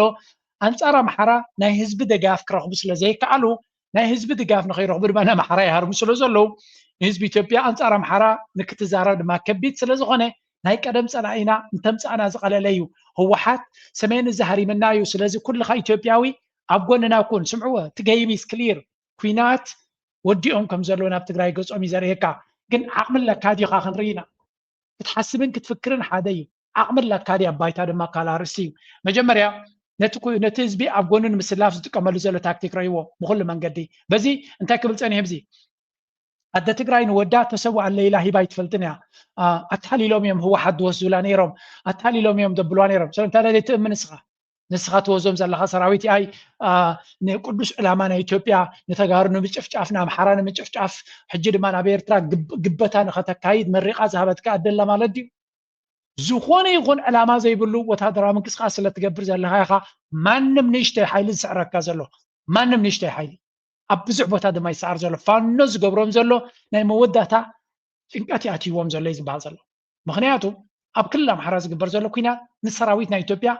ኣብ ሓትሕዱ ዘይምትእማን ከም ዝገብር እዩ ዝገብሮ ዘሎ ስለምንታይ ህዝቢ ኣምሓራ ብዙሕ ህዝቢ እዩ ኣምሓራ ድማ ኣብ ኩሉ ፅላት ናይቲ ሃገር ዘሎ እዩ ኣብ ኣምሓራ ዝግበር ዘሎ ኩናት እቲ ሰራዊት ንመን ይሃርማሉ ይፈልጥ ስለዚ እቲ ተወላዲ ናይ ኣምሓራ እዚ ኩናት እዚ ዘዋፅእ ኩናት ከም ዘይኮነን ንሓዋሩ ነቲ ሃገር ብሓደ ከምብራ ከም ዘይክእል ተረዲዎም ኣሎ ግን እቶም ኦሮሞማ ብልፅግና በልዎ ጥራይ ይብልዎም ኣብ ኣራት ኪሎ ኮይኖም ኣዲስ ኣበባ ኮይኖም በልዎም ጥራይ ይብልዎ ኣብቲ ኩናት ድማ ብዝኸድዎ መንገዲ ፍሽለት የጋጥሞም ከም ዘሎ ከነተሓዞ ምንታን ቅድሚ ናብ ትግራይ ምኻድ እቲ ናይ ትግራይ ታክቲክ ናይ ኩናት ንምንታይ ይጥቀምሉ ከም ዘሎ ናይ ኤርትራ ድማ ክርዳኣና ኢለ ቻልፋለሁ በቅድሚያም በቻማራ ወሎ ላይ ባለሽርጡ ክፍለ ጦር ታላቅ ድል ተጎናጸፈ። የአማራ ፋኖ ብሔራዊ ኃይል አፋብኃ ምስራቅ አማራ ቀጠና ሚኒሊክ እዝ የምስራቅ አማራ ኮር 1 የባለሽርጡ ክፍለ ጦር በሰሜን ወሎ ዞን ሀብሮ ወረዳ ቀበሌ 032 ልዩ ቦታው ኮለቦና ጃርቶ በተባሉ ቦታዎች በሶስት አቅጣጫ የመጣውን የአብይ አህመድ ወራሪ ጨፍጫፊ ሰራዊት ሙትና ቁስለኛ በማድረግ ድል ተጎናጸፈ። በእብሪት ወደ ጎጃም አልፋለሁ። በጎጃም ምድር ተአምር ተሰርቷል። የአፋብኃ ምዕራብ አማራ ቀጠና የቀኝ እንታይና ንርኢ ዘለና ኣብዚ ኣብ ብዙሕ ቦታታት ቤላ ገይሮም የላሂዎ ከም ዘለዉ እዩ ዝረአ ዘሎ እዚ ድማ ሓደ ካብቲ ጭንቀት ፈጢሩሉ ዘሎ ነቲ ወታደራዊ ኣመራርሓ ናይ ኢትዮጵያ ናይ ብልፅግና ማለት እዩ ስለዚ ኣብዚ ትሪእዎ ዘለኹም እቲ ፋኖ ዝበሃል ብኩሉ መንገዲ ይሃስዮ ከም ዘሎ ሰራዊት ናይ ኣቢ ድማ ኣብ ብተፈላለየ መንገዲ ንፋኖ ንምስዓር ተበጊሽ ዘሎ ገጅፍ ወታደራዊ ዓቕሚ ኢኻ ተንቀሳቐስ ዘሎ ምክንያቱ ንፋኖ ንምስዓር ኣብ ተፈላለየ ደጀናት እዩ ዝዋግኦም ዘሎ ብመተማ ዘሎ ናብ ሱዳን ገፁ ዝኸይድ ንዑ ክበትኮ እዩ ዝደሊ ዘሎ ምስ ሱዳን ዝርከብ ዘሎ ዶባት ክቋፅሮ ይደሊ ኣሎ ምክንያቱ ንሕሜት ንምርዳእ ኢማራት መተንፈሲ ስለትደሊ ዘላ እዚ ድማ ኣብ መንጎ ኢትዮጵያን ሱዳንን ዘሎ ዶብ ፋኖ ተቆፃፂሮሞ ዘሎ ንዑ ንምቁፅፃር ብዙሕ ግዜ ፈተነ ይገብር ኣሎ ካል ነቲ ናይ ሰሜን ወሎ ዝበሃል ዘሎ እቲ መስመር ናይ ኩናት ናብ ኤርትራ ወይ ንሰሜን ክገብረሉ ዝኽእል ቦታታት ድማ ንዑ ንምሓዙን ብተደጋጋሚ ኩናት የካይድ ከም ዘሎ ፋኖ ድማ ናይ ብሓቂ ብጅግንነት ይምክቶ ከም ዘሎን ኣብ ብዙሕ ቦታ ድማ ገጅፍ ክሳራታት ናይ ወረደ ነቲ ናይ ብልጽግና ሰራዊት ይመልሶ ከም ዘሎን ሞራል ናይ ሰራዊት ናይ ብልጽግና ድማ ኣብ ከቢድ ደረጃ ኣብ ትሑት ደረጃ ወዲቑ ከም ዘሎን ኢንፋክት ኣብ መንጎ ሰራዊት ድማ ፀገም ኣጋጢሙ ከም ዘሎ እዮም ዝነግሩ ዘለው ስለዚ አብይ አሕመድ ንፋኖ መካናይዝድ ብርጌድ ዘይብሉ ሰፊሕ ዝኾነ ናይ ስላያ መርበባት ዘይብሉ ወታደራዊ ሎጂስቲክስ ዘይብሉ ነዚ ክስዕር ዘይከኣለ ሰራዊት ኣለኒ ኢሉ ክፍክር ከማን ዝሕፍር እዩ ምክንያቱ ትግራይ ኮማንድ ኤንድ ፖስት ዘለዎ ሰራዊት ዘለዎ ትግራይ ብትእዛዝ ዝኸይድ በመራርሓ ዝምራሕ ጀነራላት ዘለዎ ግንባራቱ ዝፈልጥ ንሓትሕዱ ኮሚኒኬት ዝገብር ሰራዊት ዘለዎ ለለኹሉ ድማ ኩሉ ግዜ ክጠቕሶ ዘለካ ባትል ሃርደንት ካባ ገጅፍ ኩናትን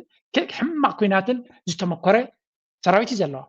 እቲ ዝተመኮረዎ ኩናት ድማ እቲ ዝኸፈ ኩናት ኣብ ታሪክ ምክንያቱ 360 ተኸቢቦም ስለ ዝነበሩ ኤርትራ ብጀካ ኣብ ሻድሻይ ወራር ምናልባት 360 ተኸቢባ ኣይትፈልጥን እያ ምክንያቱ ኩሉ ግዜ ኣብ ደገ ባሕሪ ነይርዎ ኤርትራ ኣብ ደገ ባሕሪ ናታ ነይርዎ ነቕፋ ሳሕል መዋፅኦስ ነይርዎም እዩ ምናልባት ኣብቲ ግዜ ሻድሻይ ወራር ዝተኸበብሉ ግዜ ነይሩ እዩ ኣይ ብርግፅ ፈተውትና ዝጠለሙሉ ዝበሃል ዘረባውን ኣሎ በብዙሕ ጥልመት ዘጋጠሞም ግዜ ነይሩ ግን እዚ ናይ ትግራይ ዘጋጠመ ግን መተንፈሲ ብዘይብሉ መንገዲ ምስ ኩሉ ፀላኢ ጌርካ ዝተገበረ ኩናት ሕማቅ ኩናት እዩ ነይሩ ስለዚ ሕማቅ ኩናት ሪኦም ኣለዉ እጅግ እንታይ ገይሮም ኣለዉ ተማሂሮም ካብቲ ኩናት ምስ ኤርትራ ፅቡቅ ዝኾነ ዝምድና ገይሮም ኣለዉ ስለዚ ገጅፍ ዝኾነ መተንፈሲ ቦታ ሒዞም ኣለዉ ገጅፍ ዝኾነ መተንፈሲ ስለዚ እዚ ኣብ ዓውደ ኩናት ክገብሩ ከለዉ ዓበይ ሞራላዊ ድጋፍ ኣለዎም ፋኖ ካብ መን ተማሂሩ ካብ ተጋሩ ተማሂሩ ናይ ግድን ምስ ሱዳን ዘለዎ መስመር ክሕዝዎ ኣለዎም ናይ ግድን ስለዚ ምስ ሱዳን ዘሎ ዶብ ፅቡቅ ገይሮም ሒዞም ኣለዉ ፋኖ ድማ ስለምንታይ ንሳቶም መተንፈሲ ክህልዎም ኣሎ ምስ ኤርትራ እውን ርክብ ክህልዎም ይደልዮም ምስ ኤርትራ ዘሎ ቦታ እውን ክሕዙ ይደልዮም ግን ቀሊል ኣይኮነን ዘሎ ስለዚ ኩሉ ግዜ መተንፈሲ ክህልወካ ኣለዎ ኣብ ኩናት ኩላቶም ድማ ጎሪሖም ኣቢዩ እቲ ዘይጎርሖ ዘሎ ዝበሃል ዘሎ ስለዚ ፋኖ ብኩሉ መንገዲ ነቲ ናይ ኣባ ኣካይዳ ኣብ ምሕፃርን ኣብ ምድካርን ዝለዓለ ኣስተዋፅኦ ይገብር ከም ዘሎን ተጋሩ ድማ TDF ዝበሃል ወይ እውን ሓይሊ ናይ ትግራይ ኮፍ ኢሉ ዝዕዘቦ ዘሎ ነዚ ኮፍ ኢሉ ይዕዘቦ ኣሎ እቲ ኩነታት ናበይ ከም ዝኸይድ ፍሉጥ ኮይኑ ኣሎ ማለት እዩ ስለዚ ናይ ተጋሩ ኩነታት ነዚ ናይ ፋኖ ዝገብሮ ዘሎ ፃዕሪ ነዚ ናይ ኣምሓራ ውዳበ ይርዮ ስለ ዘሎ ንኣቢ ድማ ኣብ ከመይ ኣውሪዶም ኣለዉ ይርዩ ስለ ዘሎ እቲ ናይ ትግራይ ምንቅስቃስ ካብዚ ዝብገስ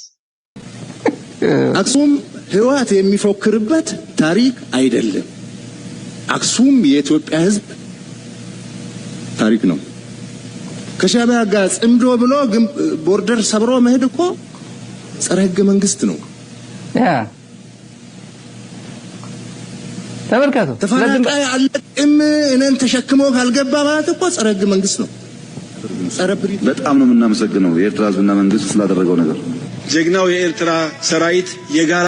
ከም ትሪእዎ ዘለኹም በዓል ሳሊን ድማ ቤላ ገይሮም ኤክስፖስ ክገብሮም ይውዕሉ ኣለዉ እሱ እኳ ይትፀገም ወላ በሚድያ እውን እኳ እዮም ክሰልጦም ዘይከኣለ ትማል ሻዕቢያ ክሕግዙኻ ከለዉ መላእኽትዮም መንግስቲ ኤርትራ ጀነራላት ናይ ኤርትራ ጀጋኑ ንኢትዮጵያ በዓል ውዕለታ እዮም ትብል ዝነበርካ ሎሚ እቶም ንስኻ ክተጥፎም ትደሊ ዘለካ ሓይልታት ምስ ኤርትራ ሰላም ፈጢሮም ዕርቂ ፈጢሮም ሽርክነት ስለ ዝፈጠሩ ሻዕቢያ ሰይጣውንቲ ዝኾኑሉ ምክንያት የለን ስለዚ ትማል መላእኽትዮ ሎሚ ሰይጣውንቲ እዮም ትብል ከለካ ንስኻ ኢኻ በዓል ክልተ መልሓስ ኤርትራ ዝተቐየረቶ ነገር የብላን ኤርትራ ኣብ ዕላማን መትከላን ትኽ ዝበለት እያ ተጋሩ ድማ ግዜና የብዚ እዋን እዚ ንሕና ኢና ምስ ኤርትራ ዘለና ፋኖ ድማ ንሕና ኢና ምስ ኢትዮጵያ ምስ ኤርትራ ዘለና ንስኻ ኪድ መዋፅኦኻ ድለ እዮም ዝብልዎ ዘለዉ እዚ ድማ ንዓቢ ናይ መወዳታ ንጀነራላቱ ጭንቀት ዝፈጠረ እዩ ስምዕዎም ኣብዚ መፂኦም እዮም ክብሉ ዝውዕሉ ዘለዉ ያገለግል የነበረን ሰራዊት አብሮ ተኝተው እኮ ነው ያጠቁት አብሮ ተኝተው እኮ ነው ያረዱት የራስህን ቋንቋ የሚናገር ሰው ለይታ አውጥተ 21 ዓመት ያገለገለን ድንበር የሚጠብቀው አብሮ ተኝተው አርደውት ከዛ በኋላ ሌላውን የሰራዊት የህግ በላይ ዝኻትሪ ወለኹም ኣብዚ ኣብ ልዕሊ ሰሜን እዚ ዝተፈፀመ ናይ ብሓቂ ሰራዊትና ዝተፈፀመ ኢልካ ምኒን ምባል ተጀሚሩ ኣሎ እዚ ከዓ ዕላማ ንትግራይ እዩ ካብቲ ፊልድ ማርሻሉ ተቐበለይቲ መልእኽቲ እዩ ባለኝ እድሜ መቼ ነው በጣም የደነገጥከው ቀን መቼ ነው ያዘንከው ቀን ብሉን ጥቅምት 4 ከጥቅምት 4 በላይ የደነገጥኩበት ያዘንኩበት አንገት የደፋውበት ቀን የለም እምበኣር ክትማረኽ ከለኻ ሳይሰንበትካ انتي زبل زلو نعينت كم سبت حاجتكم مأسي خاد السنبت كالو ويون حماق سسم معك مع تابيوت كاب تاريخ كان دحري لكمني تقم تربعته تا سمين ازستو صبروا له مالتيو شعايا زبلكم يلو بار كتمارخ كلها قد محجي برد كايت كان لعلك كتب كلها خاص اي سنبت كان يركا مالتيو لكاز خاص نخت مارخ يلكا تسلتين كان يركا مالتيو that's why دي ما سراويتنا تكلك كماغا حنت تيت كتكوس كلا يدون لعل زقبر زلو تترف دما هربا زقبر زلو بحفشا اتحسوتسي مروخ كوين كاك تحسوك ساع كندي كبيد مخانتري والله هذا سبسي مروخ انتني راب كينات نكحسوك ساع كندي كبيد مخان وزغ تفلتوا لكم اجي كله تزقبر وزلو ايموشنال ابيل بالزي تايزي ويكا ايموشنال مانيبيوليشن بسمعيتونا تزبي العائلكا هو حتى تسأل عايش لزخونا بإثيوبيا نتا سمعيتنا يتشعو زنبرت بلعكم ما يغمزها توديها تاتا ناشعو زنبرت سمعيت كيدا يلا እቲ ህወሓት ሰይጣን ኮይኑ ዝቁፀረሉ ዝነበረ ግዜ ተወዲዩ ንስኻ ኸን ኢትዮጵያ ተቃፅላ ዘለኻ now everybody hates you ነዚያ ጥራይ ከም ቅባል ዘለካ ኩሉ ሰብ አንጻርካ ኢሎም እዩ go to Ethiopia anywhere ኣብ ኢትዮጵያ አንጻርኩም እዮም ኩሎም አንጻርኩም እዮም ምክንያቱ ንስኻትኩም ትገብርዎ ዘለኹም እዩ ተንቲ ሃገር ዘቃፅል ዘሎ ካልኦ ዝገብርዎ ዘሎ ይኮነን ስለዚ መሕዲ ዝበሃል የብልኩምን መህደም ዝበሃል የለን ከም ድሌትካ ተደሊኻኒ ንምግበይ ክትከስስ ትኽእል ተደሊኻኒ ካልእ ክትከስስ ትኽእል ህዝቢ ኢትዮጵያ ግን ሓደ ፀላይ ከም ዘለዎ ጥራይ ዝፈልጥ ንሱ ድማ ንስኻትኩም ምዃንኩም እዩ ግዜኹም እዩ ተፀላእነት ስለዚ ንፀጋም በል ንየማን ይበል ብገለ በል ብገለ ኺድ መዋፅኦ ዝበሃል የለን everything is against you ስለዚ it's a matter of time ንስኻትኩም ናብ ትኸዱ ኺዱ ናብ ተብሎ ብሉ ዝግበር ነገር የለን ኩላ አንጻርኩም ምዃና ንጹር ጽሩይ ዝኾነ መርገፂ እዩ ዘሎ ብኻልኦት everybody አንጻሮም እዩ ዘሎ በአምሓራ እንትኾነ ተመሳሳሊ ንሪኦ ዘለና ምክር ነው ይሄ ምክር ነው አድርሱልኝ ለአማራ ልጆች አማራዎች እንዴት ናችሁ ሰላም ናችሁ ሰሞኑን በተነሳው አጀንዳ የአሰብ ጉዳይ እንደምታውቁት የብልጽግና መንግስት ምርጫው ስለደረሰበት ወደ ጦርነት የሚሄድ ፍላጎትም ብቃትም የለውም መጀመሪያ ፋኖ በየቦታው እየማረከ እያሰለጠነው ያለውን የመከላከያ ሰርታችሁ አማራ ልጆች ከኤርትራ ጋር ከኤርትራ ህዝብ ጋርና ከኤርትራ መንግስት ጋር ሰላም እንደሆናችሁ እያሳያችሁ ነውና ተሳስታችሁ የሰው እቃ የኔ ነው አትበሉ እንደዛ ብሎ ነገር ሰላም የለም እዚኦም ትሪእዎም ኣለኹም እቲ ናይ ኣምሓራ ኣክቲቪስት መንእሰይ ኩሉ ነቲ ገይም ተረዲዎ ኣሎ ኣብይ ኣሕመድ መዋፅኦ ንክረክብ ዝገብሮ ዘሎ ፀወታ ምዃኑ ህዝቢ ኣምሓራ ድማ ኣብ ኣጀንዳ ናይ ኣብን ናይ ብልፅግና ናትዩ ዋላ እቲ ኤሊት ናይ ኣምሓራ ብዝሰፍሐ መልክዕ ዝዛረቦ ዘሎ እዩ ናይ ኤርትራ ፀላኢት ኣይንግበራ ኣብ ነዊሕ ግዜ ገይም ናቶም ክኸውን ይኽእል እዩ ኣብዛ ሕጂ ግን ኤርትራ ፀላኢት ናይኮነትን ንኤርትራ ንኣቢ ከነገልግል ወይ ንኣቢ ፀሊና ወይ ምስ ኣቢ ብገለ መንገዲ ኮይና ንኤርትራ ፀላኢትና ከይንገብር ዝብል ዘረባ ኢና ንሰምዕ ዘለና ስለዚ ኣብዚ ፅቡቅ ገይሩ ፅቡቅ ዝኾነ ዝተሓሓዘ ነገር ንርኢ ኣለና እቲ ካልእ ግን ከምዚ ዝመስል እንቆጣጠር አንመለስም ሲሉ ጀነራሉ ተናገሩ።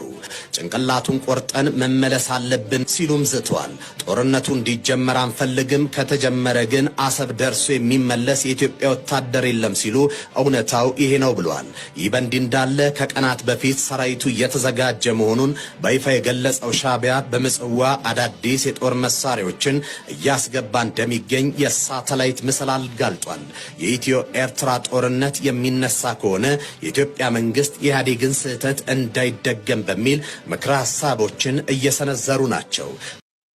ከም ንሪኦ ዘለና እዚኦም ሰባት እዚኣቶም እቶም ገለገለ ጀነራላት ኣብ ጎኒ ዓቢ ዘለዉ ድማ ንዓቢ መዳዓሲ ንምዃን ማለት እዩ ኩሉ ዓይነት ፈኸራ ኣብ ምግባር ይሕግዝዎ ኣለዉ ሳምራ ዩኑስ ዝበሃል ድማ ሓደ ካብኣቶም ንቅድሚት መፅኡ ዘዕገርግር ዘሎ እዩ እቶም ካልኦት እውን ተመሳሳሊ ከምኡ ዓይነት ፕሮፓጋንዳ ኣብ ምግባር ይሕግዝዎ ኣለዉ ምክንያቱ ኣቕሊ ፅበት ናይ ዓቢ ይርይዎ ስለ ዘለዉ ኣቢ እቲ ደሞዝ ክበካ እንድሕር ኮይነ ናይ ግድን ኣንጻር ኤርትራ ኣነ በይነይ ጥራይ ኮንኩን ክፅላእ ነፍሲ ወከፍ ኣነ ክፈትዎ ዝደሊ ኣንጻር ኤርትራ ናይ ኩናት ጎስጓስን ኣዋጅን ክገብር ክኽእል ኣለዎ ኣብዚ እዋን እዚ ግን ናብ ኤርትራ ዋላ እንተኾነ ኣተኩረናቶም ግን ናብ ትግራይ ገፁ ዝዘበለ ይመስል ኣሎ ብፍላይ ኣብ ዝሓለፈ እዋን ዘርኣዮ እቲ ናይ ትግራይ ዝግበር ዝነበረ ኩነታት ምስ ረኣይዎ ምናልባት أبز حلف أريكم نيرة تجري وتهدراوي كوماندو استفلالي وتهدراين حالتات كتمرغن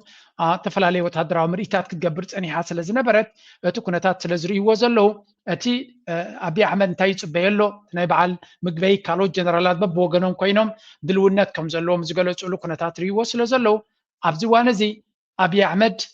نتجراي كحرم مسامحة مسفانو زقبرو نفانو والحنت قبرو خمزي كعلي تردي ولو سلزي منال بعد كي ودق كله ناف تجراي دما كفتنا لني مخنياتو ناف تجراي زقبرو كم زبالكم دقفنا هزبي كروح باللي غلي زبل كماري ويون كالكوليشن كم زلو مجنزابي اللي سلزي أبزوانزي كوينات نخقبرو زد اليوم زبلة بروباغندا نهو واحد نمصرف ناي سمين إز وردنا قفعي ناي قلمة زبل زربا ايموشنالي بتدقاقامي كزاربو نسمع لنا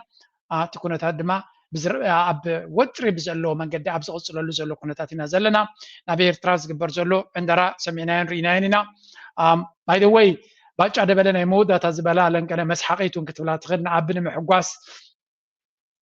ني هو حد ما نمد خمسة كملا بروباغندا أبي أحمد ميبال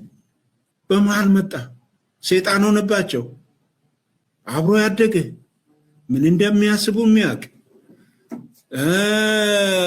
ስልታቸውን የሚያቅ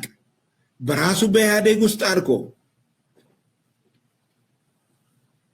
ማወዳደሪያ አይደለም። ፈርዖን ሙሴን እንዳሳደገው ማለት ነው። ማወዳደሪያ አይደለም። ምሳሌውን ለመጠቀም ብዬ ነው። እና እኔ ከሙሴ ጋር ላወዳድረው አይደለም ክቡር ጠቅላይ ሚኒስትርን። ነገር ግን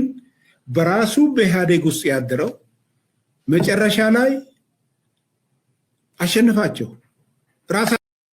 ናይ بحكي حدا امباسادر زبحال ساكم ز عينت ናይ بحكي زورده ፖለቲካ ጨምለቅለቅ ክብሉ ደም ተጸበኻዮም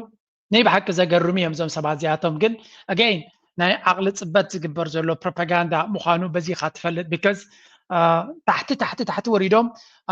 ጽቡቅ ገይሩ ስዒርኩም ኣብዝውን ኣሎ ብስእልታት ገይሮም የውፅዎ ኣለው ስዲኹም ያገለግል የነበረን ሰራዊት ከምዚ ትሪእዎ ኣለኹም ስእልታት ናቶም ናገበሩ ንህወሓት ስዒርኩም እዩ ኣውዲቑኩም እዩ ሓሊፍኩም እዩ ሙሴ ክብሎ ይክእልኒ እቲ ስእልታት ኣብ ልዕሊኡ ዘሎ ኣብ ድሕሪኡ ዘሎ እውን ተሪኻዮ ንዓቢ ንክሕጉስ ኢሉ ለንቀነ ክንስነስ ከም ዘለዎ በቃ እታ ምንስሳስ ድማ ኣካል ናይቲ ስራሕ ኮይና መፂኣ ስለ ዘላ ከምኡ የለን ንሪኦ ዘለና ግን at the end of the day ኩሉ እዚ ናይ ዓቅሊ ጽበት ናብ ኩናት ገጾም ይኣቱ ስለ ዘለው ንዕኡ ኢሎም ዝገብርዎ ዘለው እዩ ኣካል ናይቲ ኣብ ትግራይ ክግበር ዝፍተን ዘሎ ድማ ነዚ ንስማዕ ነበረ ተኩስ ጠሚቱ ሓበሬታ ንምርካብ ካብ ክልቲኡ ወገን ዝርከቡ ላዕለዎት ወታደራዊ ኣዘዝቲ ሓቲትና ኣለና ኣብ ዓፋር ናይ ዝርከቡ ዕጡቃት ሓራ መሬት ኣዛዚ ብርጋዴር ጀነራል ገብረ እግዚአብሔር በየነ ወዳንጥሩ ተኩሲ ንግሆ ሰዓት 11 ተጀሚሩ ንሕና ዘይኮነስ ንሳቶም እዮም ጀሚሮም ክብል ንሰራዊት ትግራይ ከሲሱ ጀነራል ታደሰ ወረዳ ኣብ ዞባ ደቡብ ንዝገብሮ ዑደት ስዒቡ ጸጥታ ንምሕላው ኢሎም ዝገብርዎ ክኾን ይኽእል ክብል ወዳንጥሩ ምላሽ ሂቦም ንሕና እውን ተመሊስና ፀረ መጥቃዕቲ ምላሽ ሂብና ክብል ዝገለጸ እቲ ጀነራል ጀመርት ንሕና ዘይኮና ስንነሳቶም እዮም ክብል እዩ ዝተሰምዐ ሓደ ላዕለዋይ ኣዛዚ ሰራዊት ትግራይ ንላንዳ ሪፖርት ከም ዝገለጸ ድማ ሎም ንግሆ እቶም ሸፋቱ ኢሉ ዝፀውዖም ዕጡቃት ኣብ መንጎ ገረብ ኣገውን ጸሓፍትን ኣብ ዝርከብ ብወገን ዓፋር ቢሎም ተኩሲ ከፊቶም ተመሊሶም ባዕሎም ሃዲሞም ክብል ሓቢሮም እቲ ተኩሲ ብወገን እቶም ዕጡቃት ዝተጀመረ ምዃኑን ብወገን ሰራዊት ትግራይ ዝተዋሃበ ምላሽ የለን ክብል ተዛሪቦም ምስኦም ምትኳስ እውን ኣንፈት መንግስቲ ኣይኮነን ክብል እቲ ጀነራል ሓቢሮም እቲ ተኩሲ ምስ ናይ ፕሬዚደንት ታደሰ ዑደት ተሐዝዶ ይኸውን ዝብል ሕቶ አቅሪብና አሉ ጀነራል ጻድቃንን ጌታቸውን ነባድላ ግርማ ብሩ መንሃቱሎ ጂነዲን ሳዶ ሽመልስ አብዲሳ ኣብ ተዛረውሉ ኣምሓራይ ተዛሪቡ ብዘይካ ዳንኤል ክብረት ሪኢኻ ኣለኻ ዴራ ካብ ናይ ኣምሓራ ዝበሃል ኤሊት ብዘይካ ዳንኤል ክብረት ታይ ማለት እዩ ትርጉሙ እዚ ምርኣይ ገዳስ ይመስለኒ እዚ ስርዓት እዚ ዝጉጅለ እዚ ሸቃጥ ስለ ዝኾነ هذا خالي نايمة صوت عمر يمزز كم زلوا إنا ردع زلنا كم تقدم أوروما رازبل زنور عينت أنتونا الكلام هو تجراي أوروما ما يكا تج أورا أورا تج ذا عينتهم يوتي خناتات زبلة زلوا السرعة زي متكلي يقولوا مرهبلو نسلطانو خاطر وزغلو كلهم نجارات ناجبر إيز خيزلو زي بونا خنري زلنا مثلاً ጀነራል ጻድቃንን ጌታቸውን ነባድላ ግርማ ብሩ من هاتولو زي جنيدين سادو شمليس أبديسا بحفشا كم تري وزلهم انتاي زبل زلو ابي احمد تصاويت لكم يمتين هو حت كاباخم نلعلش اشطارا زفلت نسيو بلحيو تصاويت لكم يو سلازي تسعيركم يخم تقبروا نجر يبلكمن زين فدر باينا نسمع زلنا اما وداتا دما تي امونغو هو حتن جنرالات نتقراين زلو بزغيرنا هنزازو ماينا تقلن تكدن يكادنن ሁሉ እንታገሳለን አገርናው ምን መራው ምግበ እጅ ቢሰጥ አምሩንም ማለት አይችልም ወጣቶችን ያስጨረሰ ሰው ነው ደም እጁ ላይ ያለበት ሰው ነው እኛም በዚህ መክሰስ አይችልም ይልቅ እንደ 2013 ስለዚህ ከም ዝንሪዮ ዘለና ንኩናት መዳለዊ ክኾኖም ዝኽእል ዝበልዎ ኩሉ ታዲድ ፈኸራ እንደራ ኩሊና ንርኢ ዘለና ምናልባት እቲ ዕብድብዲት ኢሎም ዘሎ ብወገን ኤርትራ ዝወፁ ዘሎ ስእልታት እውን ኣገዳሲ እዩ ሓደ ካብቲ ኩሉ ሰብ ከሰብለሉ ዘሎ ፕሬዚደንት ሃገር ኤርትራ ናይ 5 መዓልቲ ናይ ስራሕ ምብፃሕ እዩ ገይሩ ፈፂሙ ናብ ኤርትራ ከም ዝተመልሰ እዩ ዝሕበር ዘሎ ናይ ብሓቂ ብዙሕ ኣንፅርፅሮት ከም ዝስምዖም ገይርዎም ዘሎ እቲ ኩነታት I think at this stage መጀመርያ ኣይመለስን ዝኸውን ተስፋ maybe ኣይመለስን ዝኸውን እናበሉ ተስፋ ገይሮም ነይሮም ይኾኑ እዮም he's back and is really እዛ ጉዕዞ እዚኣ ሓንቲ ካብቲ ንኣብን ካድረታቱን ጨርቆም ዘደርብየት ጉዕዞ እያ ነይራ ስለዚ ንሱ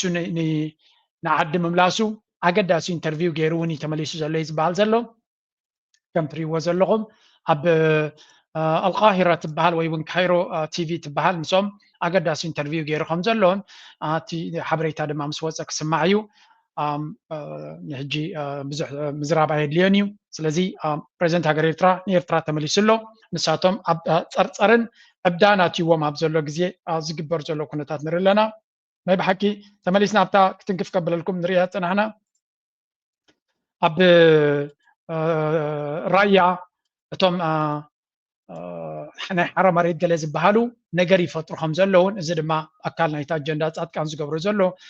كمونيتي ودن ترد بحال جنرال بوم سبونسر زخون زجبر زلو مخانون نجار نمز احتار بزح سقوم تتعاد قيات كم زغلين عند رجالنا بزخين بتي بتومنا برايا نكاتو زهوت زلو خاسمه ناي سلطان جزيز أخله مسيلو ناي سلطان ودر زكايد زلو مسيلو إثيوبيا خيتكا نايت سلطان من محدار جزية مسيلو أبزي ساعاتو ولا تزجمرا بناوي بتحنا ناي سعرن ناي ممللأن ناي حبار كوينكا عدل معوات المدرخ ينازلنا السخامسة تنقالوت يمسو كمي جيرنا إيد بإيد تتحيزنا نعوتو طرحي أخيل زلو تجزية تابوه أنا ون مزداوي كفلا لخيل بناي صباح سنتايم زبل زلو كم تريوم زلو ما بزيني بحق زعزني أبي عمد انتاي حسب على نساتم دما بزعبا مسأب بخين كان مسرح يوم زكاة عزلو بوي بوليتيكا كيداتكم يا أبقداينا يرترا نايب حق خيداتكم يا قلنا من البات تيج أمدو زبهالكا كالي ملك هيزو خايمت سلازلو أبزي ناي ليتست أمدو نتي جنرال مني خاطبلو زي باچا دبلدو ولا مني زي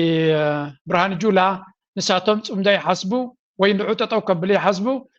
اول سعيد ما كما يزبله ناي صمده فيديوهات حيزمت يلو ስለዚህ ናይ መውዳታት ጽምዶ ተገይራላ ተረኺብና ኣብዚ ክሰማዓኩም ኣብዘላ መስለኒ እስከ ስምዑ ኣብዚ ብዝሕ ህዝብን ተሳተፍቱን ንከተማ መንደፈራ ቅንያ ፌስቲቫል ኣምሲልዋ ዝሓለፈ ጽምዶ ኣብ ታሪኽ ጽምዶ ዝበዝሐ ህዝብን መኻይንን ተሳተፎ ዝዓበየ መደብ ኮይኑ ተመዝጊቡ ይርከብ ጽምዶ ይሕበር ጽምዶ كم نريد زلنا زد ما نفسه زخالة أبي statement هنا نريد زلنا because انت هايم زدلو زلوسم سيات انتاي كتقبروا يقوم زحلفة جوحيسكم ديكم أوخت نبرو ويس نتصبح حسبكم بتبعت كتقعزو إليو زحت النازل له أبستاكيبنا له زلنا مغنيات نايت حدا عوت هبلعل تخلقن متنبال يكونن عوت سبعة والنت هبلعل تسلقن متنبالينا تأكيبنا زلنا وعزو صمدو بصنوعن ندحريتكم اللي سلو بزي خقلن درجة أبزو قعزو له زلو أوان بقبر زعتر زلو عوتات نريو لنا لمون بزتقبر حيال سعري استفلالي مخنيات أبي إرتراب تحت قيد الصلح تقارو ناتا تلقيكم أتم توليدنا زعبنا الله قرأين قدفن وليدنا زميدنا ينامو أبزينا انترف زبولو ننا بيتهم افانو اللو أتم ناب تقرأي كن كيدينا زبولو دما ناب عدهم كم زملسو يخونا اللو ازي نتم من سيات ازن رياض لنا دما ابتزح لفاز الرد زنبرد سمع زغني حبريتايو ناي بحكي ጨርቆም ዘደርበዮም ይዘሎ ኩነታት ነዚ ወላ ነዞም ሱራት ዝተመለሱውን ወታደራዊ ዓይኒ ገይሮም ክትንትንዎ ሰሚዕና ኣለና ስለዚ ደይ ሰማዕናዮን ዘይራናዮን ፀገም የለና ኣብዚ ቦታ እዚ ኣብ ዞባ እዚ ግን ንኩሉ ሰሚዕካ ከም ዘይሰማዕካ ኮይንካ ምሕላፍ ጥራይ ኣብዚ እዋን እዚ ምክንያቱ ነገር ደልዮም ከም ዘለውን ናብ ነገር ገጾም ድማ አንቂዶም ተበጊሶም ከም ዘለው ዘርኢ ኩነታት ኢና ንርኢ ዘለና እቲ ናይ ጽምዶ መንፈስ ድማ ብኩሉ መንገዲ ዝረአ ዘሎ It's yeah, I mean, at this stage there is not ብዙሕ ነገር ክትዛረብ ኣይትኽእልን ኢኻ ሓንቲ ቪድዮ ካብ ኤርትራ ዝወፀት ካላ ኣስከረይዋ ኣብዚኣ እዛ ቪድዮ እዚኣ ካብ ኤርትራ ዝወፀት እያ መን ቀዲሕዋ ናይ ባሓቂ ሓደ ግዜ ከምዚ ኦሪጂናል ቪድዮ ክወፅእ ከሎ ትሪኦ ኢኻ ኣበይ ቦታ እቶም ትፈልጡ እስከቶም ዘለኹሞ ንገሩ ዛሩባ ዓፅያቶም ነይራ ቫይራል ኮይና ኣላ ብዙሕ ስቶሪ የብላን بكليب ترايس تقدحتها and yeah I mean أبي إرترات مرحنات بخماي كم زنبر تزي فلته نخفلت زيادة أبتي real life real stories كم زعينة فيديو تاتي زيادة تسألنا ايتي أبي إرترات زلو بوليتيكا ومرحنات انت عينت هوتي نبر انت عينت بدوتات اللو انت عينت لايف ستايل اللو أبي عمد كغيد كلون أنا إرترا بريزنت كغيد كلون زلو فللي ናይ ሰማይ ምድር ፍልሊ ከም ዝኾነ ኢና ንርኢ ዘለና ብሓፈሻ ንውሕ ዝበለት እያ እዚ ሩባ ከመይ ኢሎም ይሰግርዎ I don't know ኣብዚ ባዕሉ ድዩ ፕሬዚደንት ኢሳያስ ባዕሉ ድዩ መኪና ትዝውር ዘሎ ኣብ ናትና መኪና ክኾን ከሎ በዚ እሱ ኮፍ ኢልዎ ዘሎ እንተለኻ ባዕልኻ ኢኻ ትዝውር It's crazy ግን I don't know ተን መኻይን ካል ኣውቲስታ ዘለዋ ከይከውን ንሓይ ዝረኽዋሲ ናይ ኣውቲስታ ፖዚሽን በዚ ንሱ ዘለዎ እያ ኮይና ተሰሚዓትኒ ግን ብዝኾነ It's crazy ከምጃ ማለት ከቢድ ብድሆ እዩ ግን still ኣበይ ቦታ ምዃኑን ክፈልጥ ኣይከኣልኩን I would give you more information but ክፈልጥ ኣይከኣልኩን ብዝኾነ እዚኣ ትሪእዋ ዘለኹም ሓዳሽ ቪድዮ ካብ ኤርትራ ዝወፀት እያ ካብ ኤርትራ ዝወፀ ቪድዮ ድማ ኣብ መወዳእታ ኩሉ ግዜ ናብ ዓድና ምስ ህዝብና ምስ ሃገርና ኮኔክት ዝገብረና ቪድዮ ገይረ ብክውድእ ስለ ዝደሊ ሓንቲ ካብኣተን ንሳያ ነይራ ኤርትራ እንታይ ከም ዝመስል ዘሎ ወይ እውን እቲ ኣብ ኤርትራ ዘሎ ፖለቲካ መርሕነት እንታይ ከም ዝመስል ሂወቱ ፈሊጥና ቡጌርና ክንውድእ ስለ ደስ ዝብለኒ እየ ደምፃልኩም ዘለኹ ዝኾነ ናይ ሎሚ ኣርስቲ ኣብዚ ክውድእ ኣብ ካልእ ኣርስቲ ብካልእ ትሕዝቶ ክሳብ ዝመፀኩም ላይክ ምግባር ሼር ምግባር ሪቶን ሓሳብኩምን ብሃናፂ መንገዲ ግደፉ እናበልኩ ናይ ሎሚ ኣርስቲ ኣብዚ ክንውድእ ኢና ምዛ ደርፊ እዚኣ ድማ ክሰናበተኩም